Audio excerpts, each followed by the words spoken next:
Comme vous l'avez indiqué, je suis plutôt philosophe, mais philosophe pratique, dans le sens où je m'intéresse à la philosophie politique, à la philosophie du droit et à l'éthique. Donc, je vais essayer de ne pas trop m'éloigner de la pratique, mais on va quand même aller explorer quelques notions normatives avant de pouvoir revenir sur les questions plus pratico-pratiques, comme vous l'avez mentionné. Donc, je suis très heureux d'être virtuellement présent avec vous toutes et vous tous pour parler de mes recherches sur la justice climatique. Et je me réjouis de pouvoir discuter avec vous après ma présentation. Donc, pour en venir à ma présentation, je vais maintenant partager l'écran avec vous et lancer ma présentation PowerPoint. Voilà. Donc, je vais commencer par introduire quelques éléments de contexte pour brièvement expliquer là où nous nous trouvons actuellement en matière de lutte juridique contre le changement climatique, de manière à s'assurer que tout le monde soit à jour. Je vais ensuite expliquer là où nous devrions aller, le plus rapidement possible, de préférence, si l'on souhaite éviter le pire, les scénarios les plus sombres. Et je terminerai avec une troisième partie, avec quelques réflexions sur ce que le droit international et la justice climatique peuvent faire pour nous aider à changer de cap.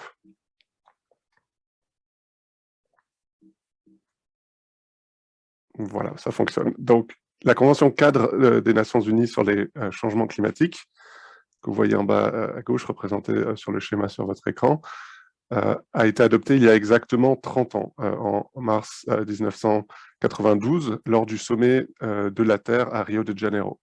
Elle est entrée en vigueur 2 ans plus tard, en 1994, et elle donne lieu depuis 1995 à ce qu'on appelle les conférences des parties, ou les COP, Conference of Parties. Donc les COP sont les plus connus sont la COP 3, qui a permis l'adoption du protocole de Kyoto, qui est entré en vigueur en 2005, la COP 15 de 2009, qui a mené à l'adoption de l'accord de Copenhague, et enfin la COP 21 en 2015, qui a permis l'adoption de l'accord de Paris, qui est entré en vigueur en 2016.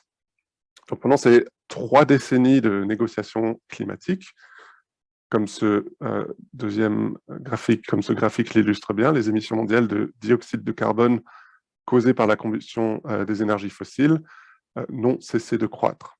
Les seules exceptions, comme vous pouvez le voir depuis le début des années 90, sont la crise financière globale, avec une réduction des émissions en 2009 d'environ 1,2%, et également en 2020, avec une réduction d'environ 5,4% à cause de la pandémie de Covid. Donc dans les 2 cas, en 2009 et en 2020, les émissions ont chuté et ont ensuite rapidement augmenté après leur réduction, d'environ 5% en 2010 et également d'environ 5% en 2021. Donc le premier enseignement que l'on peut tirer de ces 2 schémas est que le droit international n'a jusqu'à présent absolument pas réussi à lutter efficacement contre le changement climatique. Et le contraste entre les 2 schémas est saisissant. Tandis que nous avons d'un côté l'impression d'une accélération des efforts des négociations dans la décennie 2010 à 2020, avec beaucoup de COP largement médiatisées, nous avons en parallèle une augmentation rapide des émissions mondiales de dioxyde de carbone. Stéphane Aïkou et Ami Dahan, deux spécialistes du régime climatique international, utilisent l'expression de schisme de réalité pour décrire ce phénomène. Voilà ce qu'ils écrivent à propos de ce schisme. Il existe un décalage croissant entre, d'un côté, une réalité du monde, celle de la globalisation des marchés, de l'exploitation effrénée des ressources d'énergie fossiles et des États pris dans une concurrence économique féroce et s'accrochant plus que jamais à leur souveraineté nationale, et de l'autre, une sphère des négociations et de la gouvernance qui véhicule l'imaginaire d'un grand régulateur central apte à définir et à distribuer les droits d'émission, mais de moins en moins en prise avec cette réalité extérieure. Et voici les termes utilisés à présent par le philosophe Henry Shue dans son dernier livre pour décrire la situation dans laquelle nous nous trouvons. Il est encore possible d'agir juste à temps pour éviter le pire, même si un temps précieux a été gâché par des dirigeants politiques indifférents et corrompus qui ont largement gaspillé les 3 dernières décennies depuis l'adoption en fanfare de la Convention cadre sur les changements climatiques en 1992, et par les dirigeants de l'industrie des combustibles fossiles qui ont trompé et piégé le public et corrompu nos politiques afin de maintenir le statu quo le plus longtemps possible.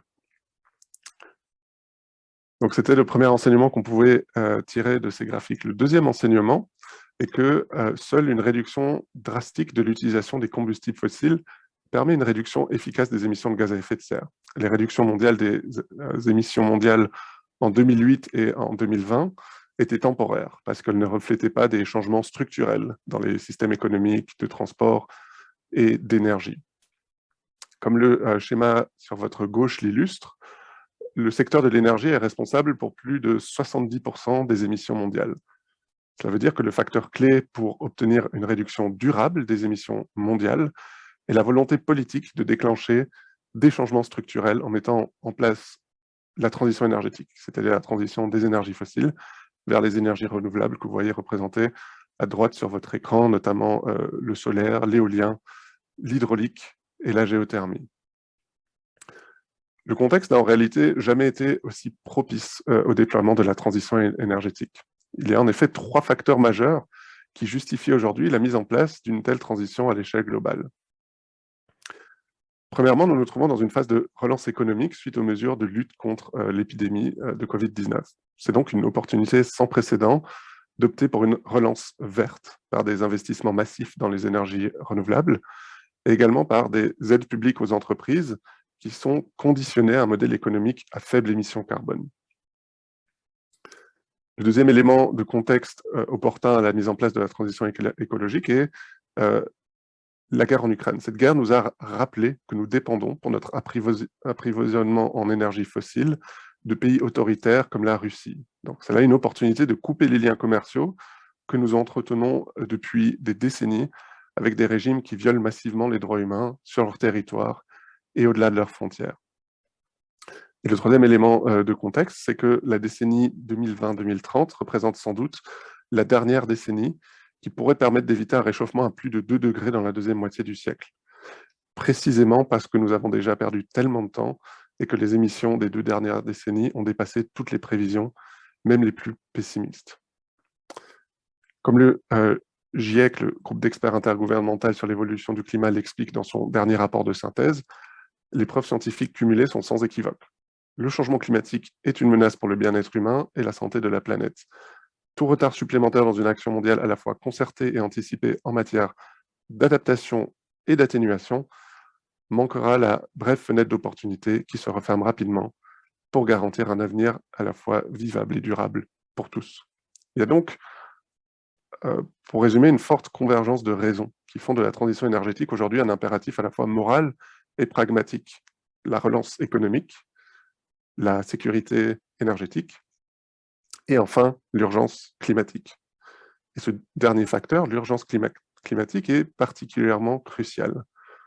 Nous sommes en effet les premières générations à prendre conscience de la gravité du changement climatique et de l'urgence de la situation.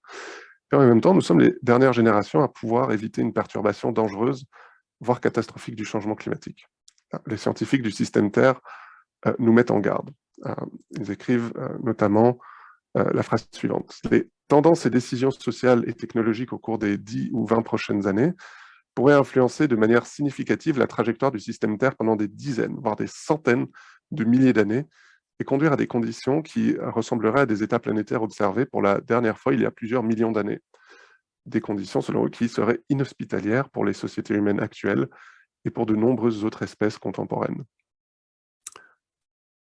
Si nous dépassons la limite des 2 degrés de réchauffement représenté par le schéma en haut à droite de votre écran, par ce planetary threshold, donc ce seuil planétaire, si nous dépassons cette limite des 2 degrés, une trajectoire de Terre étuve, Hothouse Earth, devient possible et même probable.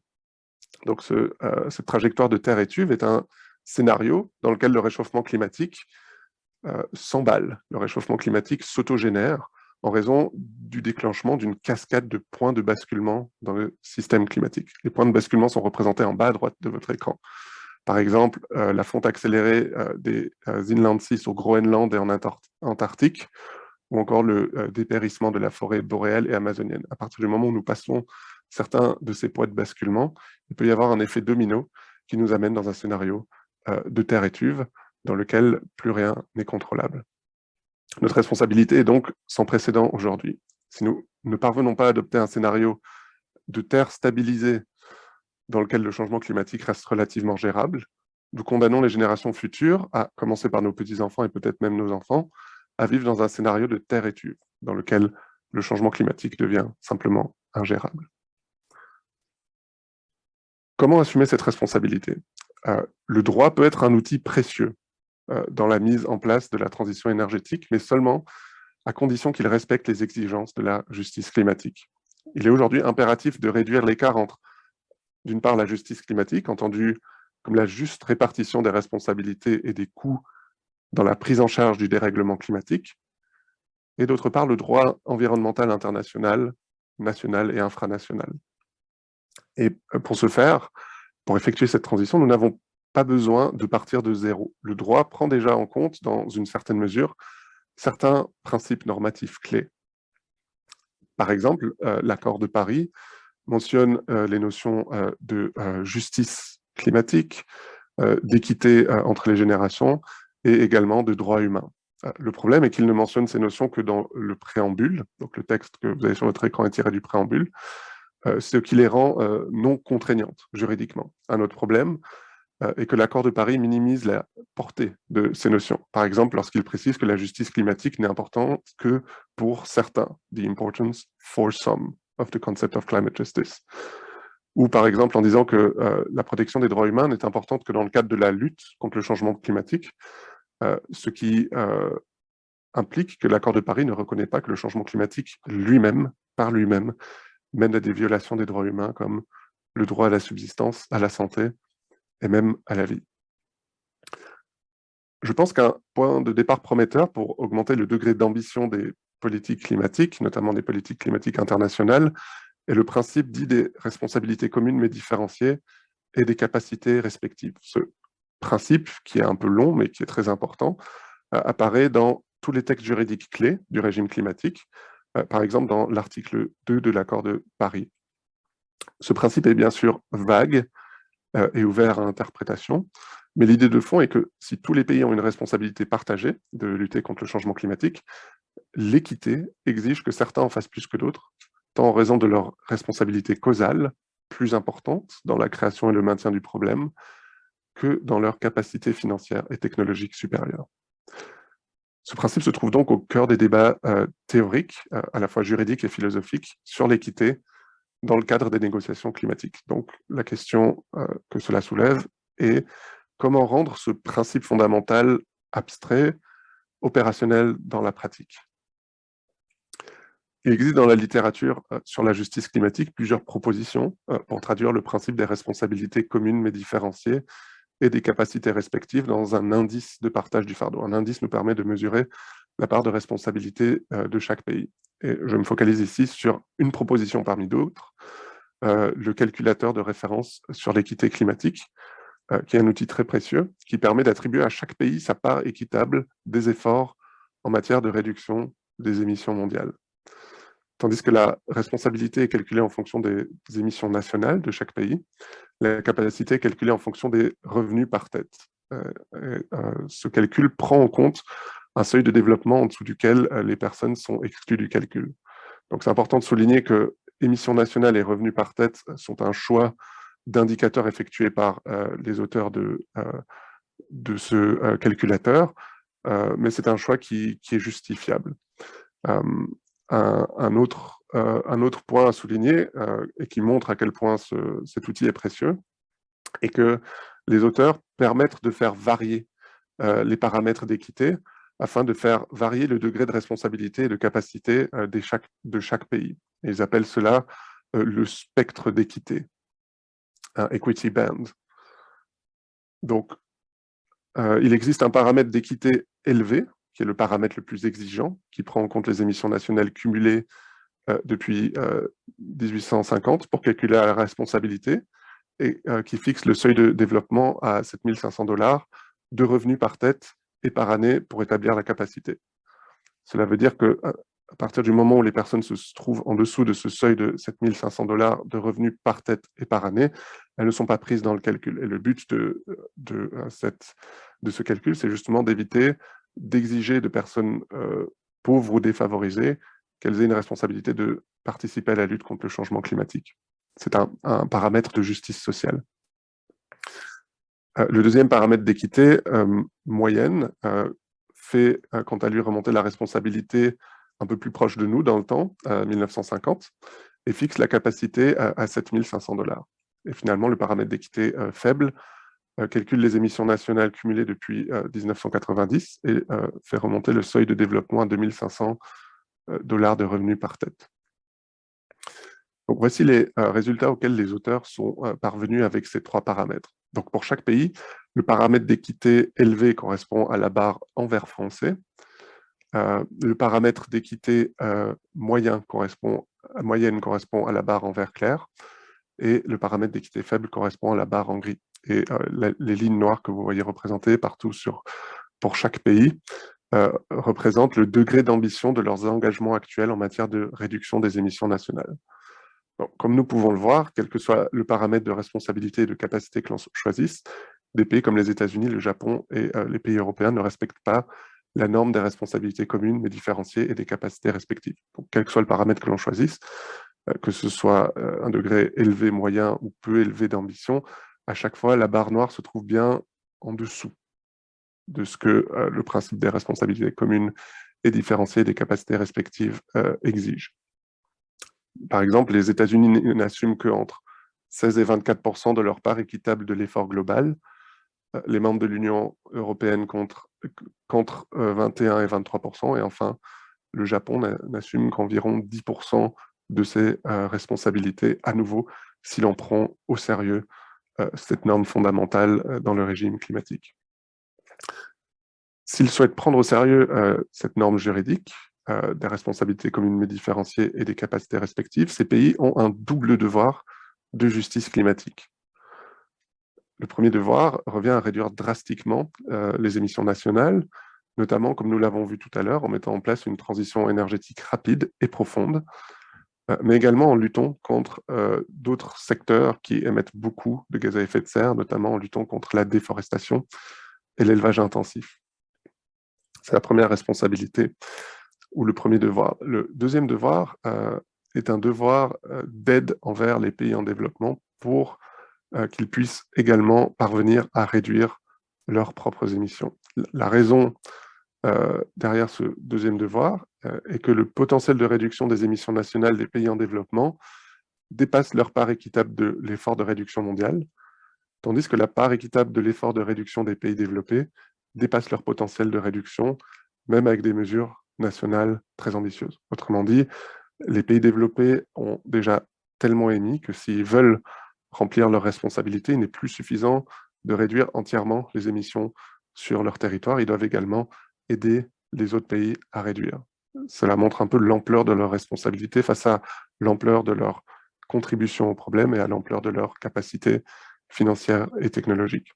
Cela implique notamment que des pays comme les États-Unis et les membres de l'Union européenne devraient contribuer à l'aide internationale à la réduction des émissions mondiales dans des pays comme l'Inde et les petits États insulaires en développement, qui font partie des pays les plus vulnérables au réchauffement climatique.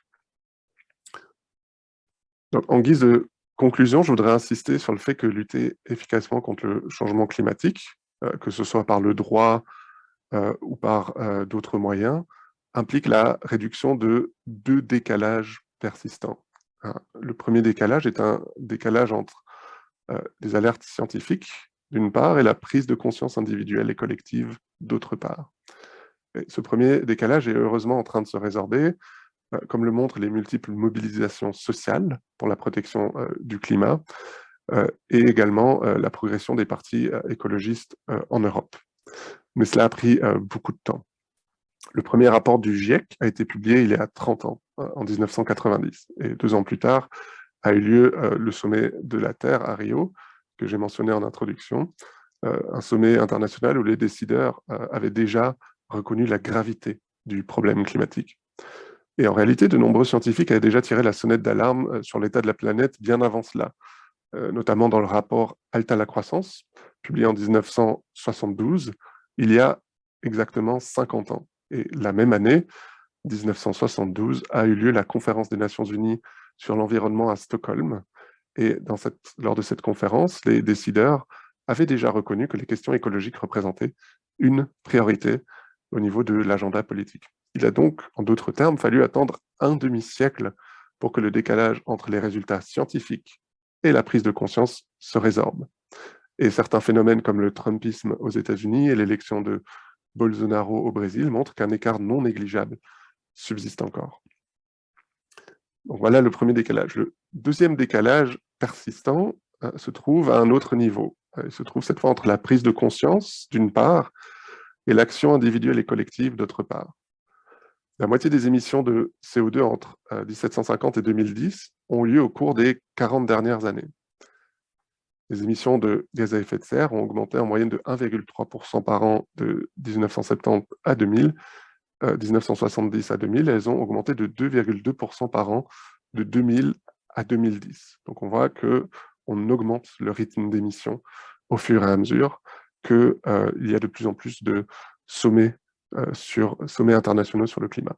Au total, les émissions mondiales ont augmenté de 60% entre 1990, la date de la publication du premier rapport du GIEC, et 2013. À mon sens, deux phénomènes permettent d'expliquer la persistance de ce deuxième décalage. D'une part, nous avons un phénomène de dissonance cognitive entre ce que l'on sait et ce que l'on fait, entre les résultats des recherches scientifiques et les actions collectives et individuelles.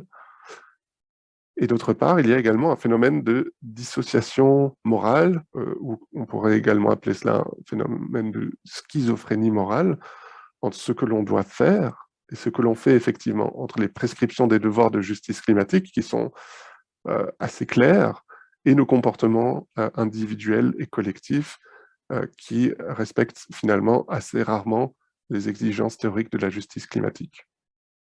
C'est parce que cette dissonance cognitive et cette dissociation morale ont autant perduré que le budget carbone restant est si restreint et que nous sommes contraints d'envisager des actions de plus en plus ambitieuses. Le débat démocratique sur chacune des actions permettant de réduire les émissions de gaz à effet de serre est crucial parce que ce deuxième décalage ne doit impérativement pas durer aussi longtemps que le premier. Nous n'avons pas un demi-siècle pour agir. Il ne nous reste qu'une décennie environ pour éviter un changement climatique que l'on a toutes les raisons de qualifier de dangereux. Donc notre budget carbone global est trop faible pour laisser perdurer plus longtemps notre dissonance cognitive et notre dissociation morale. Donc la dernière figure que vous voyez ici est une figure extraite du dernier rapport de synthèse du GIEC, précisément le premier groupe de travail du GIEC dans son résumé à l'attention des décideurs. Et comme vous pouvez voir, ce schéma nous montre différents futurs possibles tout au long du XXIe siècle. Si nous perdurons dans notre aveuglement moral, les jeunes générations hériteront d'un monde très différent de celui dans lequel nous avons grandi. La stabilité climatique sur laquelle nos sociétés ont été construites est irrémédiablement perturbée, certes, mais nous avons encore le temps d'éviter qu'elle le soit dangereusement. Notre rapport à l'avenir est affaire de monde possible. Et l'impératif moral de notre temps est d'éviter la création d'un monde dangereux pour les pauvres du monde, les générations futures et le monde non humain. Autrement dit, les deux dernières représentations du réchauffement climatique que vous pouvez voir sur votre droite à l'écran, celle d'un réchauffement climatique à 2 degrés et a fortiori celle d'un réchauffement climatique à 4 degrés, nous montrent là où nous ne devons impérativement pas aller dans les décennies à venir. Voilà, je vous remercie pour votre attention et je me réjouis de pouvoir discuter tout à l'heure avec vous. Merci. Comment est-ce que vous pouvez finalement analyser la façon dont ces devoirs de justice climatique sont intégrés, compris et permettent finalement d'être transcrits en principe d'action? Est-ce que vous pouvez analyser ça de votre point de vue de philosophe ou pas? Oui, merci beaucoup pour la question. En fait, ce qui est très intéressant d'observer, c'est que justement, ces principes ne sont pas apportés par les philosophes dans l'arène politique. Ils sont déjà là. Si on regarde la Convention 4 des Nations Unies sur les changements climatiques, le protocole de Kyoto ou encore l'accord de Paris, nous avons ces principes normatifs, comme les principes de responsabilité, de capacité.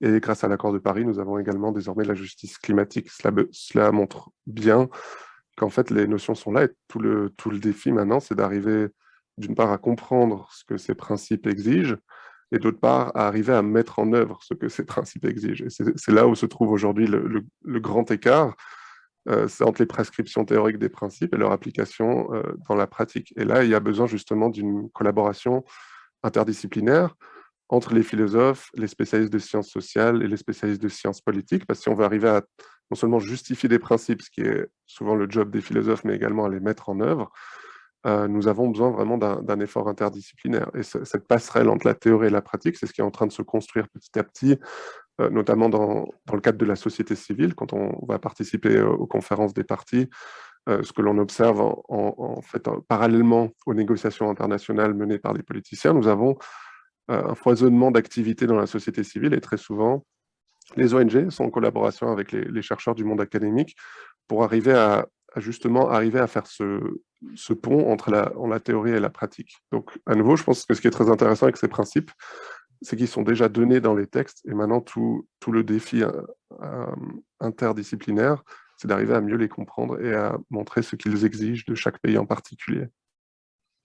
Merci, oui, c'est très clair. Les philosophes ne sont pas assez présents dans ces instances internationales. Je ne sais pas si, par exemple, est-ce que des philosophes étaient représentés à Glasgow en novembre dernier, à votre connaissance? Le rôle, oui, disons, et à nouveau, ils sont représentés dans les événements de la société civile, donc le off des COP, lorsqu'il y a des conférences en marge des négociations, de plus en plus de philosophes y participent, étant donné que de plus en plus de philosophes contribuent à des rapports rédigés en partenariat entre la société civile et le monde académique. Et des philosophes typiquement comme Henry Shue et Simon Canet, qui sont des philosophes qui travaillent ici au Royaume-Uni, sont des philosophes qui sont de plus en plus impliqués dans les mouvements de la société civile. Donc c'est comme ça qu'on peut avoir, à mon avis, une bonne illustration de la manière dont les philosophes peuvent avoir de plus en plus d'influence. Ils ont également un rôle de plus en plus important dans les rapports du GIEC, et ça c'est très intéressant. Déjà, le dernier rapport du GIEC, publié en 2013 et 2014, contient un chapitre entier sur les risques, sur les notions de durabilité, et également sur les notions comme la justice et le développement durable. Et deux philosophes importants ont contribué à ce rapport. Nous avons John Broome, qui est un économiste philosophe, et nous avons Lucas Meyer, qui lui est un philosophe à 100%.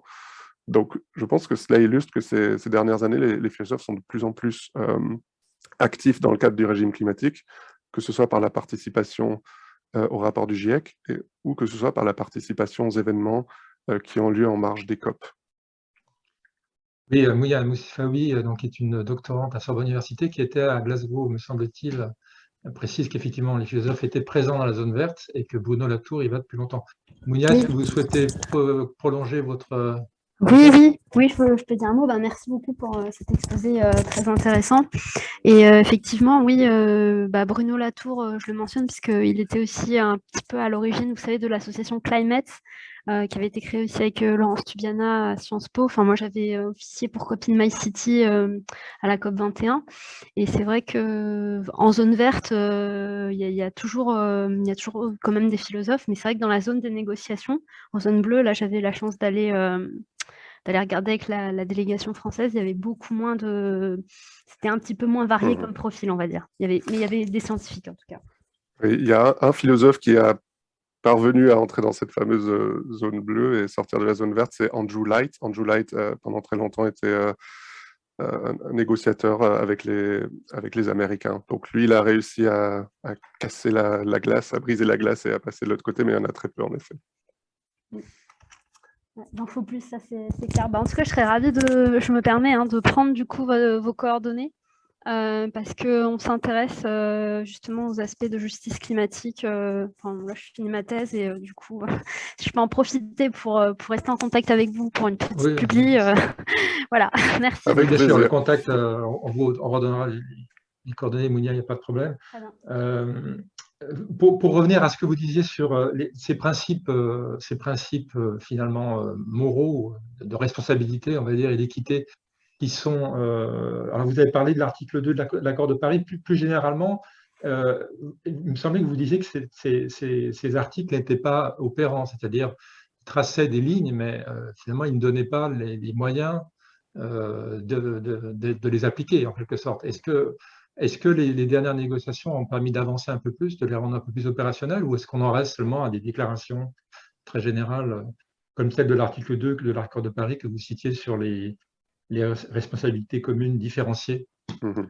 Oui, c'est très difficile de sortir des déclarations d'intention et aussi d'un aspect assez vague des notions annoncées, parce que toute tentative d'interprétation par un pays va forcément être opposée par un autre pays. Par exemple, la délégation brésilienne est très connue pour interpréter le principe des responsabilités communes et différenciées comme un principe de responsabilité pour les émissions historiques, ce qui implique clairement que des pays comme les États-Unis et des pays dans l'Union européenne, notamment le Royaume-Uni, là où a commencé la révolution industrielle, ont une part énorme de responsabilité. Et donc, à partir du moment où les Brésiliens ont interprété cette norme comme une norme qui demande aux pays riches d'assumer leurs responsabilités historiques, les pays riches eux-mêmes, les pays développés, notamment les États-Unis, se sont totalement opposés à cette interprétation en disant qu'on ne peut pas les tenir pour responsables des activités des générations précédentes. Et donc, à partir du moment où on essaie d'entrer un peu dans la pratique ou dans l'opérationnalisation, dans le cadre des négociations elles-mêmes, il y a trop de tensions. Il faut aussi préciser que la Convention 4 des Nations Unies sur les changements climatiques fonctionne avec un principe d'unanimité. Pour que l'accord de Paris ou n'importe quel accord soit adopté, il faut que tous les pays soient unanimement d'accord. Il suffit qu'un pays s'oppose pour que l'accord ne puisse pas être adopté. Donc cela implique qu'il faut toujours rester en effet dans une sorte de zone assez abstraite de discussion. Mais tout l'intérêt des discussions ensuite en sciences humaines et sciences sociales, que ce soit les philosophes ou les spécialistes des sciences politiques, c'est de s'emparer ensuite de ces grands principes régulateurs pour essayer de les interpréter. Et dans le cadre des discussions sur la justice climatique, il y a trois principes de justice distributive qui sont très intéressants et qui permettent de mieux comprendre les exigences du principe de la responsabilité commune mais différenciée et des capacités respectives. C'est le principe du pollueur-payeur, qui est très bien connu en droit également, et qui dit que plus un agent a émis historiquement et plus il émet actuellement, plus il est responsable de prendre en charge les coûts soulevés par le changement climatique. Ensuite, il y a le principe de la capacité à payer. Celui-ci se focalise cette fois plutôt sur les capacités. Plus un pays a des capacités financières et technologiques élevées, plus il a une responsabilité de lutter contre le changement climatique. Et finalement, nous avons un troisième principe, un peu moins discuté, mais tout aussi important, c'est le principe du bénéficiaire-payeur. Donc, sur le principe du bénéficiaire-payeur, plus un agent, que ce soit un État ou une entreprise, plus un agent a bénéficié des émissions passées, plus également il a une responsabilité de contribuer à la lutte contre le changement climatique. Donc, bénéficiaire-payeur, capacité à payer et pollueur-payeur sont trois principes qui représentent des interprétations possibles et, à mon sens, pertinentes de la norme des responsabilités communes et différenciées des capacités respectives, pour essayer de clarifier quelles sont les exigences normatives de ce grand principe régulateur des négociations climatiques. Si je comprends bien, ces trois principes pourraient être des guides des futures négociations dans les prochaines COP, c'est ça que vous êtes en train de nous dire?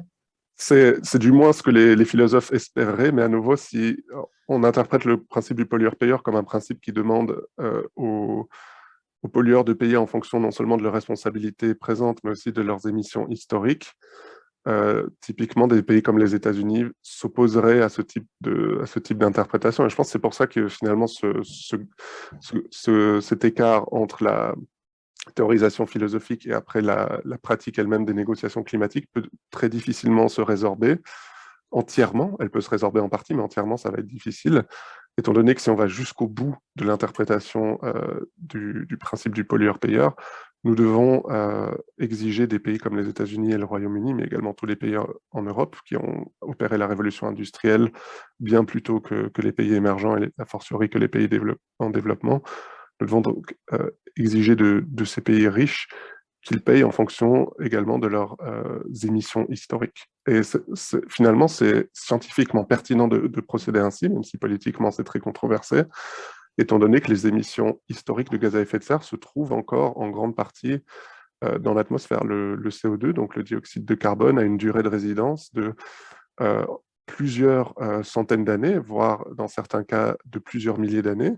ce qui veut dire qu'une bonne partie des émissions qui datent de la révolution industrielle jusqu'à aujourd'hui sont encore largement présentes dans l'atmosphère et contribuent au réchauffement climatique, tout comme nos émissions présentes vont continuer de contribuer au réchauffement climatique dans un futur proche et éloigné. Donc si on veut vraiment prendre en compte cet aspect cumulatif du budget carbone, nous devons également, dans notre interprétation des normes juridiques, prendre en compte les émissions passées. Après, est-ce que c'est politiquement faisable?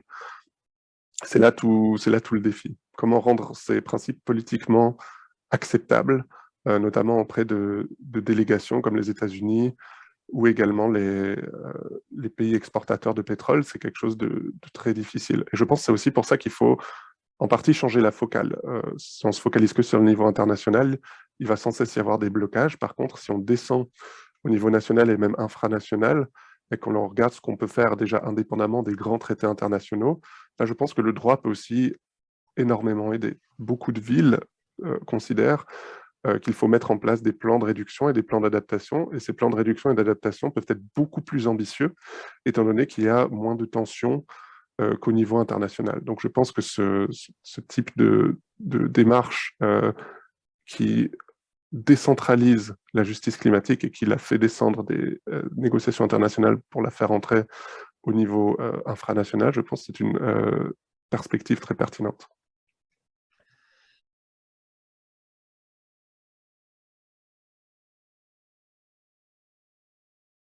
Bonjour à tous. Donc, premièrement, oui, j'ai pas fait de présentation simplement parce que ce dont je vais parler, en fait, vous retrouverez beaucoup d'éléments sur le site web de l'IDRI dans diverses publications. Et si vous avez du mal à les trouver, vous pourrez vous adresser à moi éventuellement et je vous redonnerai des références. Je vais repartir en fait de questions assez proches de celles qui viennent d'être présentées. J'ai beaucoup apprécié la présentation qu'on vient d'avoir sur qu'est-ce qui s'est passé dans ces discussions de l'accord de Paris et pourquoi justement on a essayé de travailler différemment les questions qui nous ont été présentées pour essayer de commencer justement à créer un dialogue entre ce niveau international et le niveau national, voire le niveau local. Et donc, pas seulement en disant, puisque l'international ne fait pas, le local va se débrouiller, parce que ça, c'est compliqué, mais en disant aussi, quand le local va faire, ça va influencer l'international. Parce qu'on en a besoin aussi, c'est-à-dire parce qu'il y a un certain nombre de choses, on le comprend bien, de grandes transitions, l'abandon des fossiles, le changement des mobilités, la transition alimentaire. C'est difficile d'engager des transitions comme ça dans un pays si l'ensemble des forces économiques, des intérêts nous disent « Ah, mais si on est les seuls sur la planète à faire ça, alors bon, on se casse les pieds. » Donc, on a bien ce besoin de retour, et c'est un peu ce voyage de l'international vers le local et le retour vers l'international que je vais essayer de vous proposer. Alors, je vais repartir de cette discussion de l'accord de Paris. Le précédent intervenant nous a dit, en effet, disons jusqu'à l'accord de Paris, un peu plus de 20 ans de négociations et des émissions qui ont continué à monter. Bon, je vais être tout petit peu plus optimiste au sens où, bah oui, 20 ans de négociations, mais pas dans ces 20 ans de négociations, justement, les négociations, elles ont erré dans différents endroits sans jamais arriver à rien de vraiment opérationnel en termes de voilà comment on va travailler. Et je pense que l'accord de Paris apporte un certain nombre d'éléments nouveaux dont on est en train aujourd'hui de tester la capacité ou pas à changer un peu la donne. Donc, c'est un peu tôt pour le savoir. Je vais proposer des pistes, c'est-à-dire qu'est-ce qu'il faut regarder, à mon avis, et comment voir si cet accord de Paris fonctionne ou ne fonctionne pas, ou fonctionne un peu, mais pas assez. Quand il a été adopté, un certain nombre de juristes avaient parlé d'OJNI, d'objets juridiques non identifiés, parce que c'est un accord international, je vais essayer de vous expliquer pourquoi, qui ne ressemble pas du tout à ce qu'on a pu faire jusque-là dans le cadre d'accords sur l'environnement. Et donc pourquoi? Parce que traditionnellement, et vous avez cité Stéphane Aïkout et Ami Dahan, qui sont des amis de longue date et qui ont suivi ces négociations dans le off, justement, mais au plus près, pendant très longtemps. Et je crois qu'il le formulait bien en disant pendant très longtemps, on s'est un peu trompé de logiciel. C'est-à-dire qu'on s'est dit, on va pouvoir faire un accord international de type, voilà, on décide au niveau international ce que chacun doit faire, on se distribue l'action, et puis après, on rentre à la maison, on adopte des lois qui appliquent l'accord international, et puis quand on adopte des lois, ben, les individus, les entreprises, les collectivités territoriales, ils vont appliquer les lois, puis tout ça, ça va mettre la planète en ordre et ça va l'organiser. Et on se rend compte qu'un accord international, ça ne peut pas marcher comme ça. Ça ne peut pas marcher comme ça. On avait dans l'accord de Rio, et vous l'avez dit, un certain nombre de principes.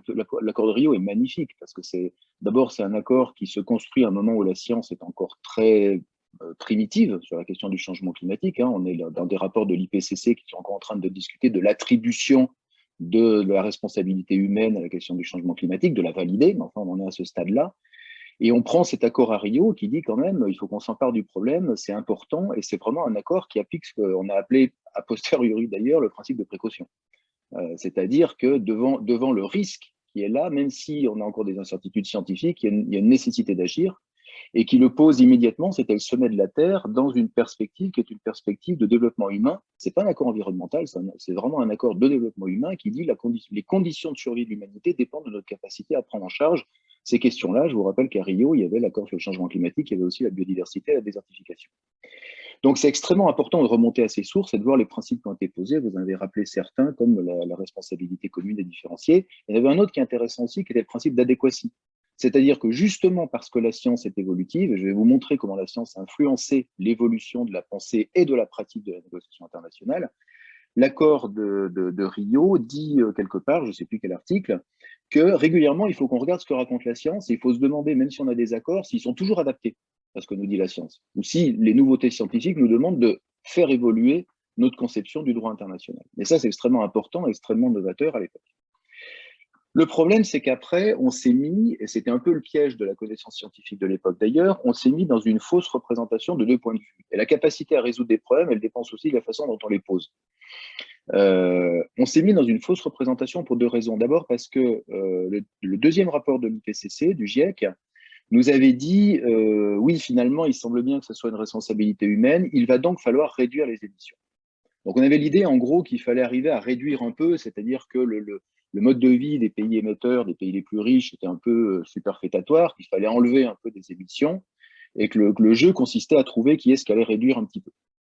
Et la deuxième chose, c'est qu'en ayant cette approche-là, on n'avait pas une approche, vous avez dit, maintenant on se confronte à la question, il faut arrêter les énergies fossiles, il n'y a pas à les couper, quoi. Il n'y a pas de solution en dehors de l'arrêt des énergies fossiles. À l'époque, on était sur une question, il faut serrer la ceinture sur les énergies fossiles.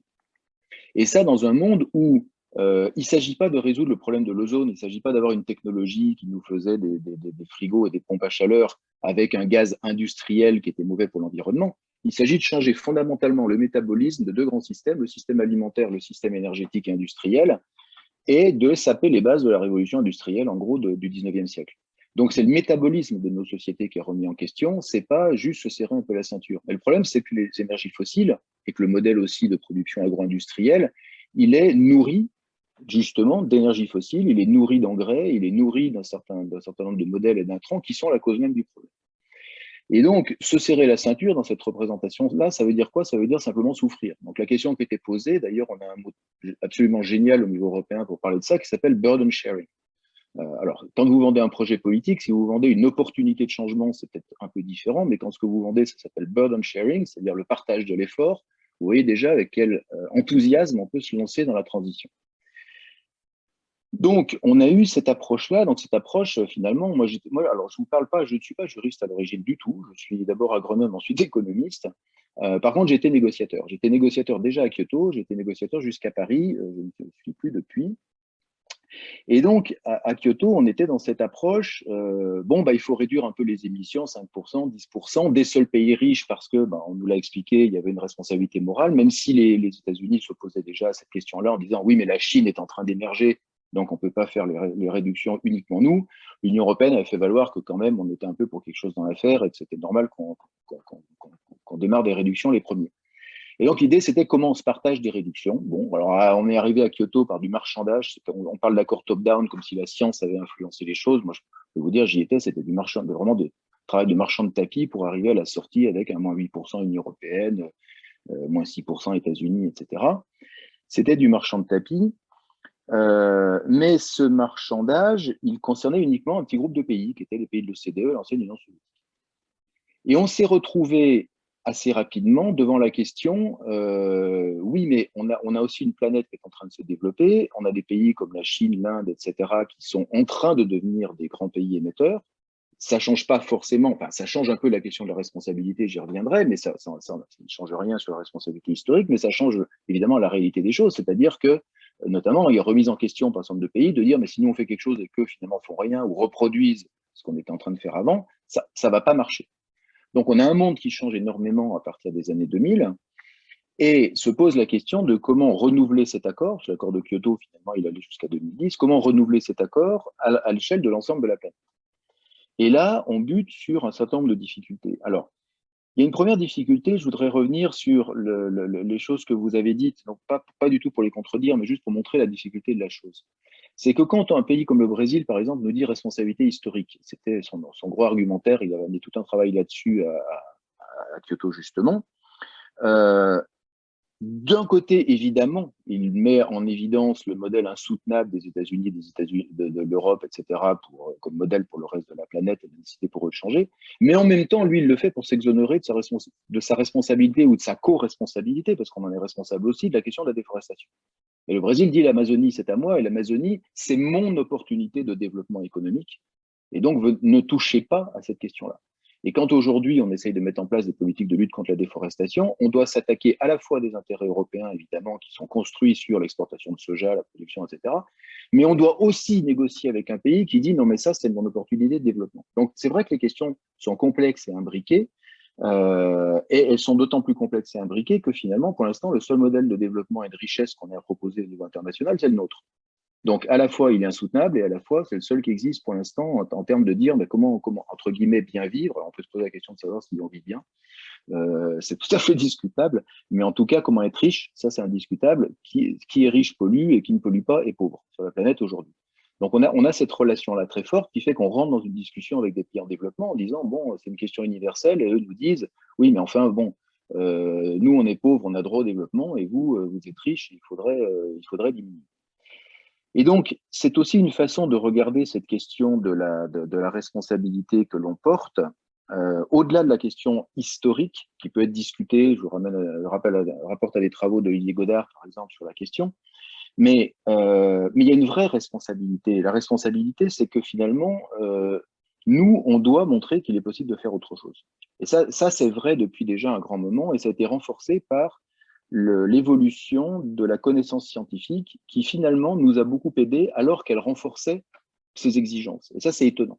Moi, j'avais peur que quand les rapports de l'IPCC du début des années 2000, de la fin des années 90, du début des années 2000 sont arrivés et nous ont dit non, non, il suffit plus de réduire de 20%, de 30% les émissions des pays riches, il faut aller vers zéro émission à l'horizon du milieu du siècle. Et on s'est dit en tant que négociateur, bon sang, déjà on n'arrive pas à négocier des réductions, qu'est-ce qu'on va faire avec un message scientifique comme ça qui nous dit qu'il faut arriver à zéro? Et bien, paradoxalement, ça a aidé. Ça a aidé parce que ça nous a permis de changer le logiciel. Et de se dire, la question, elle est plus pour un certain nombre de pays riches de se serrer un peu la ceinture et de moins bien vivre parce qu'il faudrait limiter notre accès aux fossiles. Ce que ça nous dit, cette obligation d'aller à la neutralité carbone, qui n'est pas un terme scientifique, mais qui est une façon d'encapsuler ce que nous dit la science, en tout cas sur les obligations, donc de quasiment plus émettre. Ce n'est pas ne plus émettre, parce que sur le méthane, par exemple, ou sur le N2O, on ne peut pas ne pas émettre. On a besoin d'une agriculture, même si elle est biologique, même si elle est agroécologique, elle aura des émissions, mais heureusement, à côté de ça, on a des espaces naturels, des forêts qui peuvent compenser. Cette obligation d'aller à zéro, ça nous dit qu'en fait, on s'est trompé de logiciel pendant 20 ans dans la négociation. Et que notre logiciel, aujourd'hui, ça doit être la capacité de proposer un monde prospère, acceptable, heureux à l'ensemble de la planète, y compris nous, sans accéder, en oubliant, en passant de côté ces ressources qu'on a pillées, qui sont toujours là, on en a toujours assez malheureusement, de pétrole et de charbon, mais qu'il faut arriver à s'en passer. Et donc on a un projet qui est beaucoup plus intéressant, plus ambitieux mais plus intéressant, qui est comment on invente une nouvelle prospérité. Et ce projet-là, ça nous a permis finalement, dans l'accord de Paris, de dépasser un certain nombre de problèmes. Donc, je vais venir rapidement sur ces difficultés, pourquoi on ne s'en sortait pas d'essayer d'étendre Kyoto à l'ensemble de la planète, et pourquoi à Paris, du coup, on est reparti vraiment sur une réécriture en se référant au principe de Rio. D'ailleurs, vraiment, c'était important, et les pays en développement ont mis l'accent là-dessus. Attention, on a le cadre de Rio, il ne s'agit pas d'en sortir. C'est des responsabilités communes et différenciées, etc. Il ne s'agit pas de faire un accord. On a essayé à Copenhague, enfin on a essayé. Certains pays ont essayé à Copenhague. L'Union européenne, on n'était pas vraiment dans la cour de ceux qui l'avaient négocié. Un espèce d'accord à côté des Nations Unies, et ça a fait long feu. Cet accord-là, il a été signé par quelques pays, il a fait long feu. Donc les pays en développement tenaient énormément à ce qu'on garde évidemment la norme de Rio, ce qui est important, mais on avait plusieurs problèmes. On avait un premier problème qui est, bon, 2015, ça fait 20 ans que les négociations patinent, on n'a jamais réussi à mettre un cadre qui soit efficace, et vous l'avez montré, les émissions, il se passait à peu près rien sur les émissions. Et si on regarde le niveau de volonté politique qu'on avait en arrivant à Paris, 3-4 années avant, il était quand même bien faible. Donc, il y a le problème de comment vous passez un accord qui doit à la fois être un peu visionnaire, c'est-à-dire, c'est pas un accord pour qu'est-ce qu'on va faire l'année prochaine, il faut que ce soit un accord pour à quoi vont ressembler les 15 ou 20 prochaines années d'action climatique, si vous voulez engager les pays dans une transition. Et si en même temps, vous avez des pays qui sont extrêmement timides et qu'il faut arriver à mettre tout le monde dans la barque, vous risquez de passer un accord timide dans lequel il n'y a aucun engagement et où il ne se passe rien. Donc, on avait cette espèce de contrainte, il faudrait être ambitieux, mais en même temps, on est obligé de mettre 192 pays qui sont quand même assez illégalement ambitieux. Certains pas du tout, d'autres un peu plus, mais pas suffisamment, personne vraiment à la hauteur. Donc ça, c'était un premier gros défi, et typiquement en reprenant le modèle de Kyoto, où on se dit, voilà le niveau d'ambition qu'il faudrait avoir dans 20 ans, et puis en se le partageant, finalement, on risquait d'ancrer dans un accord l'absence d'ambition des pays, ce qui était absolument compliqué. On rentrait aussi dans cet accord de Paris dans une situation où on avait une opposition nord-sud extrêmement forte et qui s'était cristallisée depuis Rio, avec un discours des pays du Sud, tous ensemble, de la Chine au Burkina Faso, pour dire nous sommes des pays pauvres, donc nous n'avons pas à agir. Et autant en 2015, c'est encore valide pour le Burkina Faso, autant, même si on peut discuter des modalités d'action, de financement, etc., autant ça n'est plus valable pour des pays qui sont dans ce même groupe, et dont certains sont déjà dans l'OCDE, comme le Mexique, la Corée du Sud, et dont d'autres, évidemment, sont en train de suivre une trajectoire de développement qu'on ne peut pas leur reprocher, puisqu'on a fait la même à une époque. Ce n'est pas une question morale, mais c'est juste une question que ça n'est pas soutenable, évidemment, que la Chine ou l'Inde prennent le même chemin de développement, et donc ils ne pouvaient pas s'abstraire de l'idée d'une action. Et donc, il y avait la question à Paris d'arriver à faire reconnaître quelque chose qui n'avait jamais été possible en attente de négociation, c'est une maison commune, et on doit essayer de se donner un projet commun. Et ça a été la force justement de cette injonction scientifique de nous dire on doit aller vers la neutralité. Donc le projet, c'est plus de la restriction, c'est plus se serrer la ceinture et c'est plus le partage d'un fardeau, mais c'est un enjeu commun qui est construire un monde avec un modèle socio-économique, technologique, régulation économique, approche sociale, approche de l'équité, de la justice, différent, mais dans lequel on habite tous la même maison. Et ça, c'est extrêmement important, et ça a été matérialisé à Paris, avant Paris, en demandant à chaque pays de faire un exercice qui s'appelait INDC, Intended National Contributions, c'est-à-dire de dire à chaque pays, mais si vous participiez à un accord, puisqu'on va essayer de négocier un accord à Paris, si cet accord se faisait, qu'est-ce que vous pourriez dans votre pays imaginer de nécessaire de faire, sans parler des moyens? On reviendra sur la question des moyens, évidemment. Qu'est-ce que vous pourriez imaginer de faire? Est-ce que votre pays, vous pouvez l'imaginer, le projeter dans un développement finalement plus écologique? Et c'était la force politique simplement de ce que, on ne savait pas, 6 mois avant Paris, si ça marcherait, que tous les pays sauf 2, dont la Syrie, qui avait comme d'autres chats à fouetter à l'époque, tous les pays sauf 2 sont venus à Paris en disant, mais voilà, moi j'ai envie et je souhaiterais imaginer un avenir à mon pays dans un monde comme ça. Et donc, de dépasser cette question de l'action, de l'inaction, comme un clivage nord-sud sur des anciennes catégories des années 90, mais de dire la question qui se pose maintenant, ça va être la question de l'accès équitable à ça. L'accès équitable à ça, c'est absolument essentiel. Ça veut dire que ce n'est pas un déni de justice, à condition qu'on le fasse bien, de dire nous devons tous arriver à la neutralité climatique en 2050, c'est une nécessité scientifique. Ça n'est pas un déni de justice, mais la question qui nous est posée, c'est évidemment comment on met en place collectivement les moyens d'y arriver. Mais ça change la donne pour des pays comme l'Afrique, par exemple, qui dans un schéma comment on se serre la ceinture, comment on partage l'effort, disait avec justesse, nous, on n'a vraiment pas les moyens de partager un effort, on n'a pas d'effort à faire, on doit se développer. Alors que dans cette nouvelle perspective, l'Afrique nous dit, et a dit à Paris, nous, on ne veut pas être à l'écart de ce nouveau développement. On veut être dedans. Donc la question qu'on va négocier maintenant, c'est comment on peut être dedans, sachant que, ça a été dit, on n'a évidemment pas les mêmes capacités, on n'a pas les mêmes moyens, et que notre point de départ est différent. Donc peut-être que chez nous, ça fait encore sens de faire un peu de fossiles pendant quelques temps, etc. Alors que chez vous, c'est vraiment, il faut tourner la page et c'est urgent. Donc cette question de revenir sur une universalité de l'enjeu, tout en reconnaissant qu'à l'intérieur de cette universalité, on a des responsabilités différenciées et surtout des capacités évidemment extrêmement différenciées. Et puis le dernier enjeu, la dernière grosse difficulté qu'il fallait dépasser à Paris, c'était cette question du legally binding, de la compliance, c'est-à-dire est-ce qu'un accord, finalement, c'est un truc qui s'impose. Et ça, franchement, c'est quand même une vue d'esprit, c'est-à-dire qu'on sait bien que la communauté internationale, il n'y a pas de gendarme ultime au niveau de la planète. Et donc, avoir l'idée qu'on passe des accords, qu'on les signe, qu'on les ratifie, et que du coup, on doit les mettre en œuvre nationalement, et que si on ne le fait pas, à un moment donné, on va se faire convoquer aux Nations Unies, et on va avoir des pénalités financières, etc., ben, ça n'existe pas. Ça n'existe pas dans le monde dans lequel on vit, et si on essaye de construire un monde différemment, une fédération mondiale, ça risque de prendre un peu trop longtemps par rapport au problème du changement climatique. Bon, donc cette chose-là n'existe pas. Néanmoins, la difficulté d'un certain nombre de pays de sortir de l'accord de Kyoto nous avait montré qu'il y avait en même temps une force politique, un accord international. Ça, c'est extrêmement important. Le Canada, l'Australie ne mettaient pas en œuvre Kyoto, mais ils n'arrivaient pas à en sortir parce que ça les excluait finalement d'un certain club et que c'était une difficulté politique de sortir de l'accord. Donc, il n'y a pas de vrai legally binding au sens de sanction. On pourrait revenir sur pourquoi il y en a à l'OMC, mais ça ne ressemble pas du tout. Le problème est totalement différent.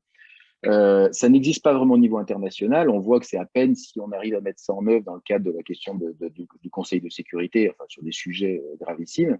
Alors, je ne dis pas que celui-là n'est pas gravissime, mais la façon dont il est vécu fait qu'on n'a absolument aucune chance d'y arriver.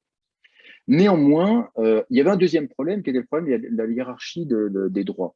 C'est-à-dire qu'on s'est battu avec l'accord de Rio et de Kyoto pour savoir si ces accords étaient plus importants, moins importants que les accords sur l'OMC, que les accords de commerce, que d'autres accords internationaux sur des normes, etc. Et on se battait sur une question de hiérarchie des droits qui était complexe. Et puis, il y avait une dernière question, qui est une question purement empirique, finalement, très pragmatique, qui est que de toute façon, passer un accord à 2030, se dire allez, on le fait, puis en 2030, on fait le bilan, c'est quel pays a fait le job, quel pays n'a pas fait le job, et à ce moment-là, on va lui mettre des sanctions, bah, c'est trop tard. C'est trop tard, c'est-à-dire quand bien même on le ferait, quand bien même on imaginerait que ça se ferait, adopter des sanctions en 2035 contre un pays qui n'aurait pas fait le travail est totalement inutile, on arriverait beaucoup trop tard. Alors du coup, l'accord de Paris, c'est vrai qu'il est construit de façon extrêmement différente pour essayer de répondre à ces différents problèmes. Le premier, ça a été finalement de s'appuyer quand même sur, d'un côté, Rio, et le rappel d'un certain nombre de principes philosophiques qui sont dans Rio. Il y en a dans le préambule, mais de façon même plus importante que simplement le préambule, l'accord est un protocole, hein, cet accord-là, finalement, à l'intérieur de l'accord de Rio. Donc, il reprend par définition tous les principes qui sont déjà énoncés dans Rio, par définition juridique. Donc ça, c'est extrêmement important de le comprendre. Cet accord, il s'appuie sur la science la plus récente, au moment où il est passé, en disant, nous signons ensemble un objectif collectif à la hauteur du problème, et là, en reportant quelque part un peu l'horizon, alors on verra après si c'est réaliste, comment ça peut marcher, l'horizon de milieu de siècle d'un objectif sur la neutralité en termes d'émissions. Et on reconnaît la nécessité d'y arriver collectivement. Mais on reconnaît aussi que même si on arrive à faire ce job-là, et vu qu'on a un peu traîné quand même jusque-là pour le faire, et que ça va encore traîner un petit peu sûrement sur la mise en œuvre, l'adaptation est aujourd'hui une nécessité. L'adaptation à Kyoto était vécue comme un renoncement face à la nécessité de l'action sur l'atténuation. C'est très important politiquement. L'adaptation du temps de Kyoto, moi je me rappelle, hein, les ONG étaient assez opposées à ce qu'on parle d'adaptation, et un certain nombre de pays, notamment le Sud, étaient opposés, et l'Union européenne, à ce qu'on parle d'adaptation, parce que ça semblait renoncer à vouloir faire quelque chose sur les causes premières. Aujourd'hui, on sait qu'on doit faire les deux. On sait que si on veut être capable de s'adapter, il faut faire l'atténuation très forte, et que même ça ne nous protège pas évidemment d'un changement climatique dont on commence à voir les éléments. Et puis le troisième bloc, et j'y reviendrai parce qu'il est essentiel, c'est que quand on prend le problème comme ça, évidemment, la question de l'accès à la capacité à faire devient essentielle. Et donc le troisième objectif qui est mis à la même hauteur, c'est important de le rappeler dans cet accord, qu'on doit faire le travail sur l'atténuation, on doit faire le travail sur l'adaptation, on doit faire le travail sur les capacités de financement. Et les capacités de financement, tous les pays doivent trouver les moyens d'avoir des capacités de financement à la hauteur de l'enjeu qui est là, ce qui veut dire qu'il y a évidemment un énorme questionnement de savoir comment on participe à ce financement vis-à-vis des pays du Sud. Ça a été le prix à payer pour retrouver une universalité de l'enjeu, finalement. Collectivement, on est sur cette planète, on a collectivement ce truc-là à réussir. À l'intérieur de ça, il y a deux procédures qui ont été mises en place, qui sont également legally binding au même titre que les premières, dans ce sens legally binding d'un accord international, que sont d'un côté les contributions nationales, c'est-à-dire les pays ont obligation régulièrement de dire voilà mon plan pour les 15-20 prochaines années en termes d'action politique sur le changement climatique. On reviendra après sur ce que ça signifie, mais les pays ont l'obligation de le présenter. Et là, en 2020, je rappelle que l'accord de Paris, il est entré en vigueur en 2020. Enfin, en action, pardon, opérationnel. Il a été ratifié avant, mais il rentrait en opération en 2020. Les pays ont confirmé ces NDCs, pour l'instant plus ou moins au niveau de ce qui avait été apporté à Paris, à part quelques-uns dans l'Union européenne. Donc, on a toujours un gap d'ambition clair par rapport à l'objectif, mais néanmoins, la somme de ces objectifs, c'est pas non plus un business as usual. C'est quelque chose d'un tout petit peu. Et puis, il y a autre chose sur lequel les pays sont engagés aussi, c'est de, et certains ont commencé à le faire, dont la France, j'y reviendrai, c'est de présenter des stratégies à 2050 pour raconter comment ils envisagent la mise en œuvre de cette neutralité carbone, comment ça se construit dans le temps sur 3-4 décennies, un peu plus que des pays en développement, c'est la fin du siècle. C'est là aussi où la question de la responsabilité partagée va s'appliquer. Évidemment, les horizons ne sont pas forcément les mêmes, mais pour nous, l'horizon, il est 2050. Clairement. Le fait de présenter des stratégies en disant, je ne vous raconte pas juste dans une NDC comment je vais réduire de 5% dans les années qui viennent, je vous raconte comment j'envisage de transformer l'ensemble de mon économie pour arriver à cette neutralité carbone à un horizon de... Donc, c'est important, il y a une obligation des pays de présenter ces choses-là. Il n'y a pas d'obligation quantitative sur le contenu, c'est une obligation procédurale.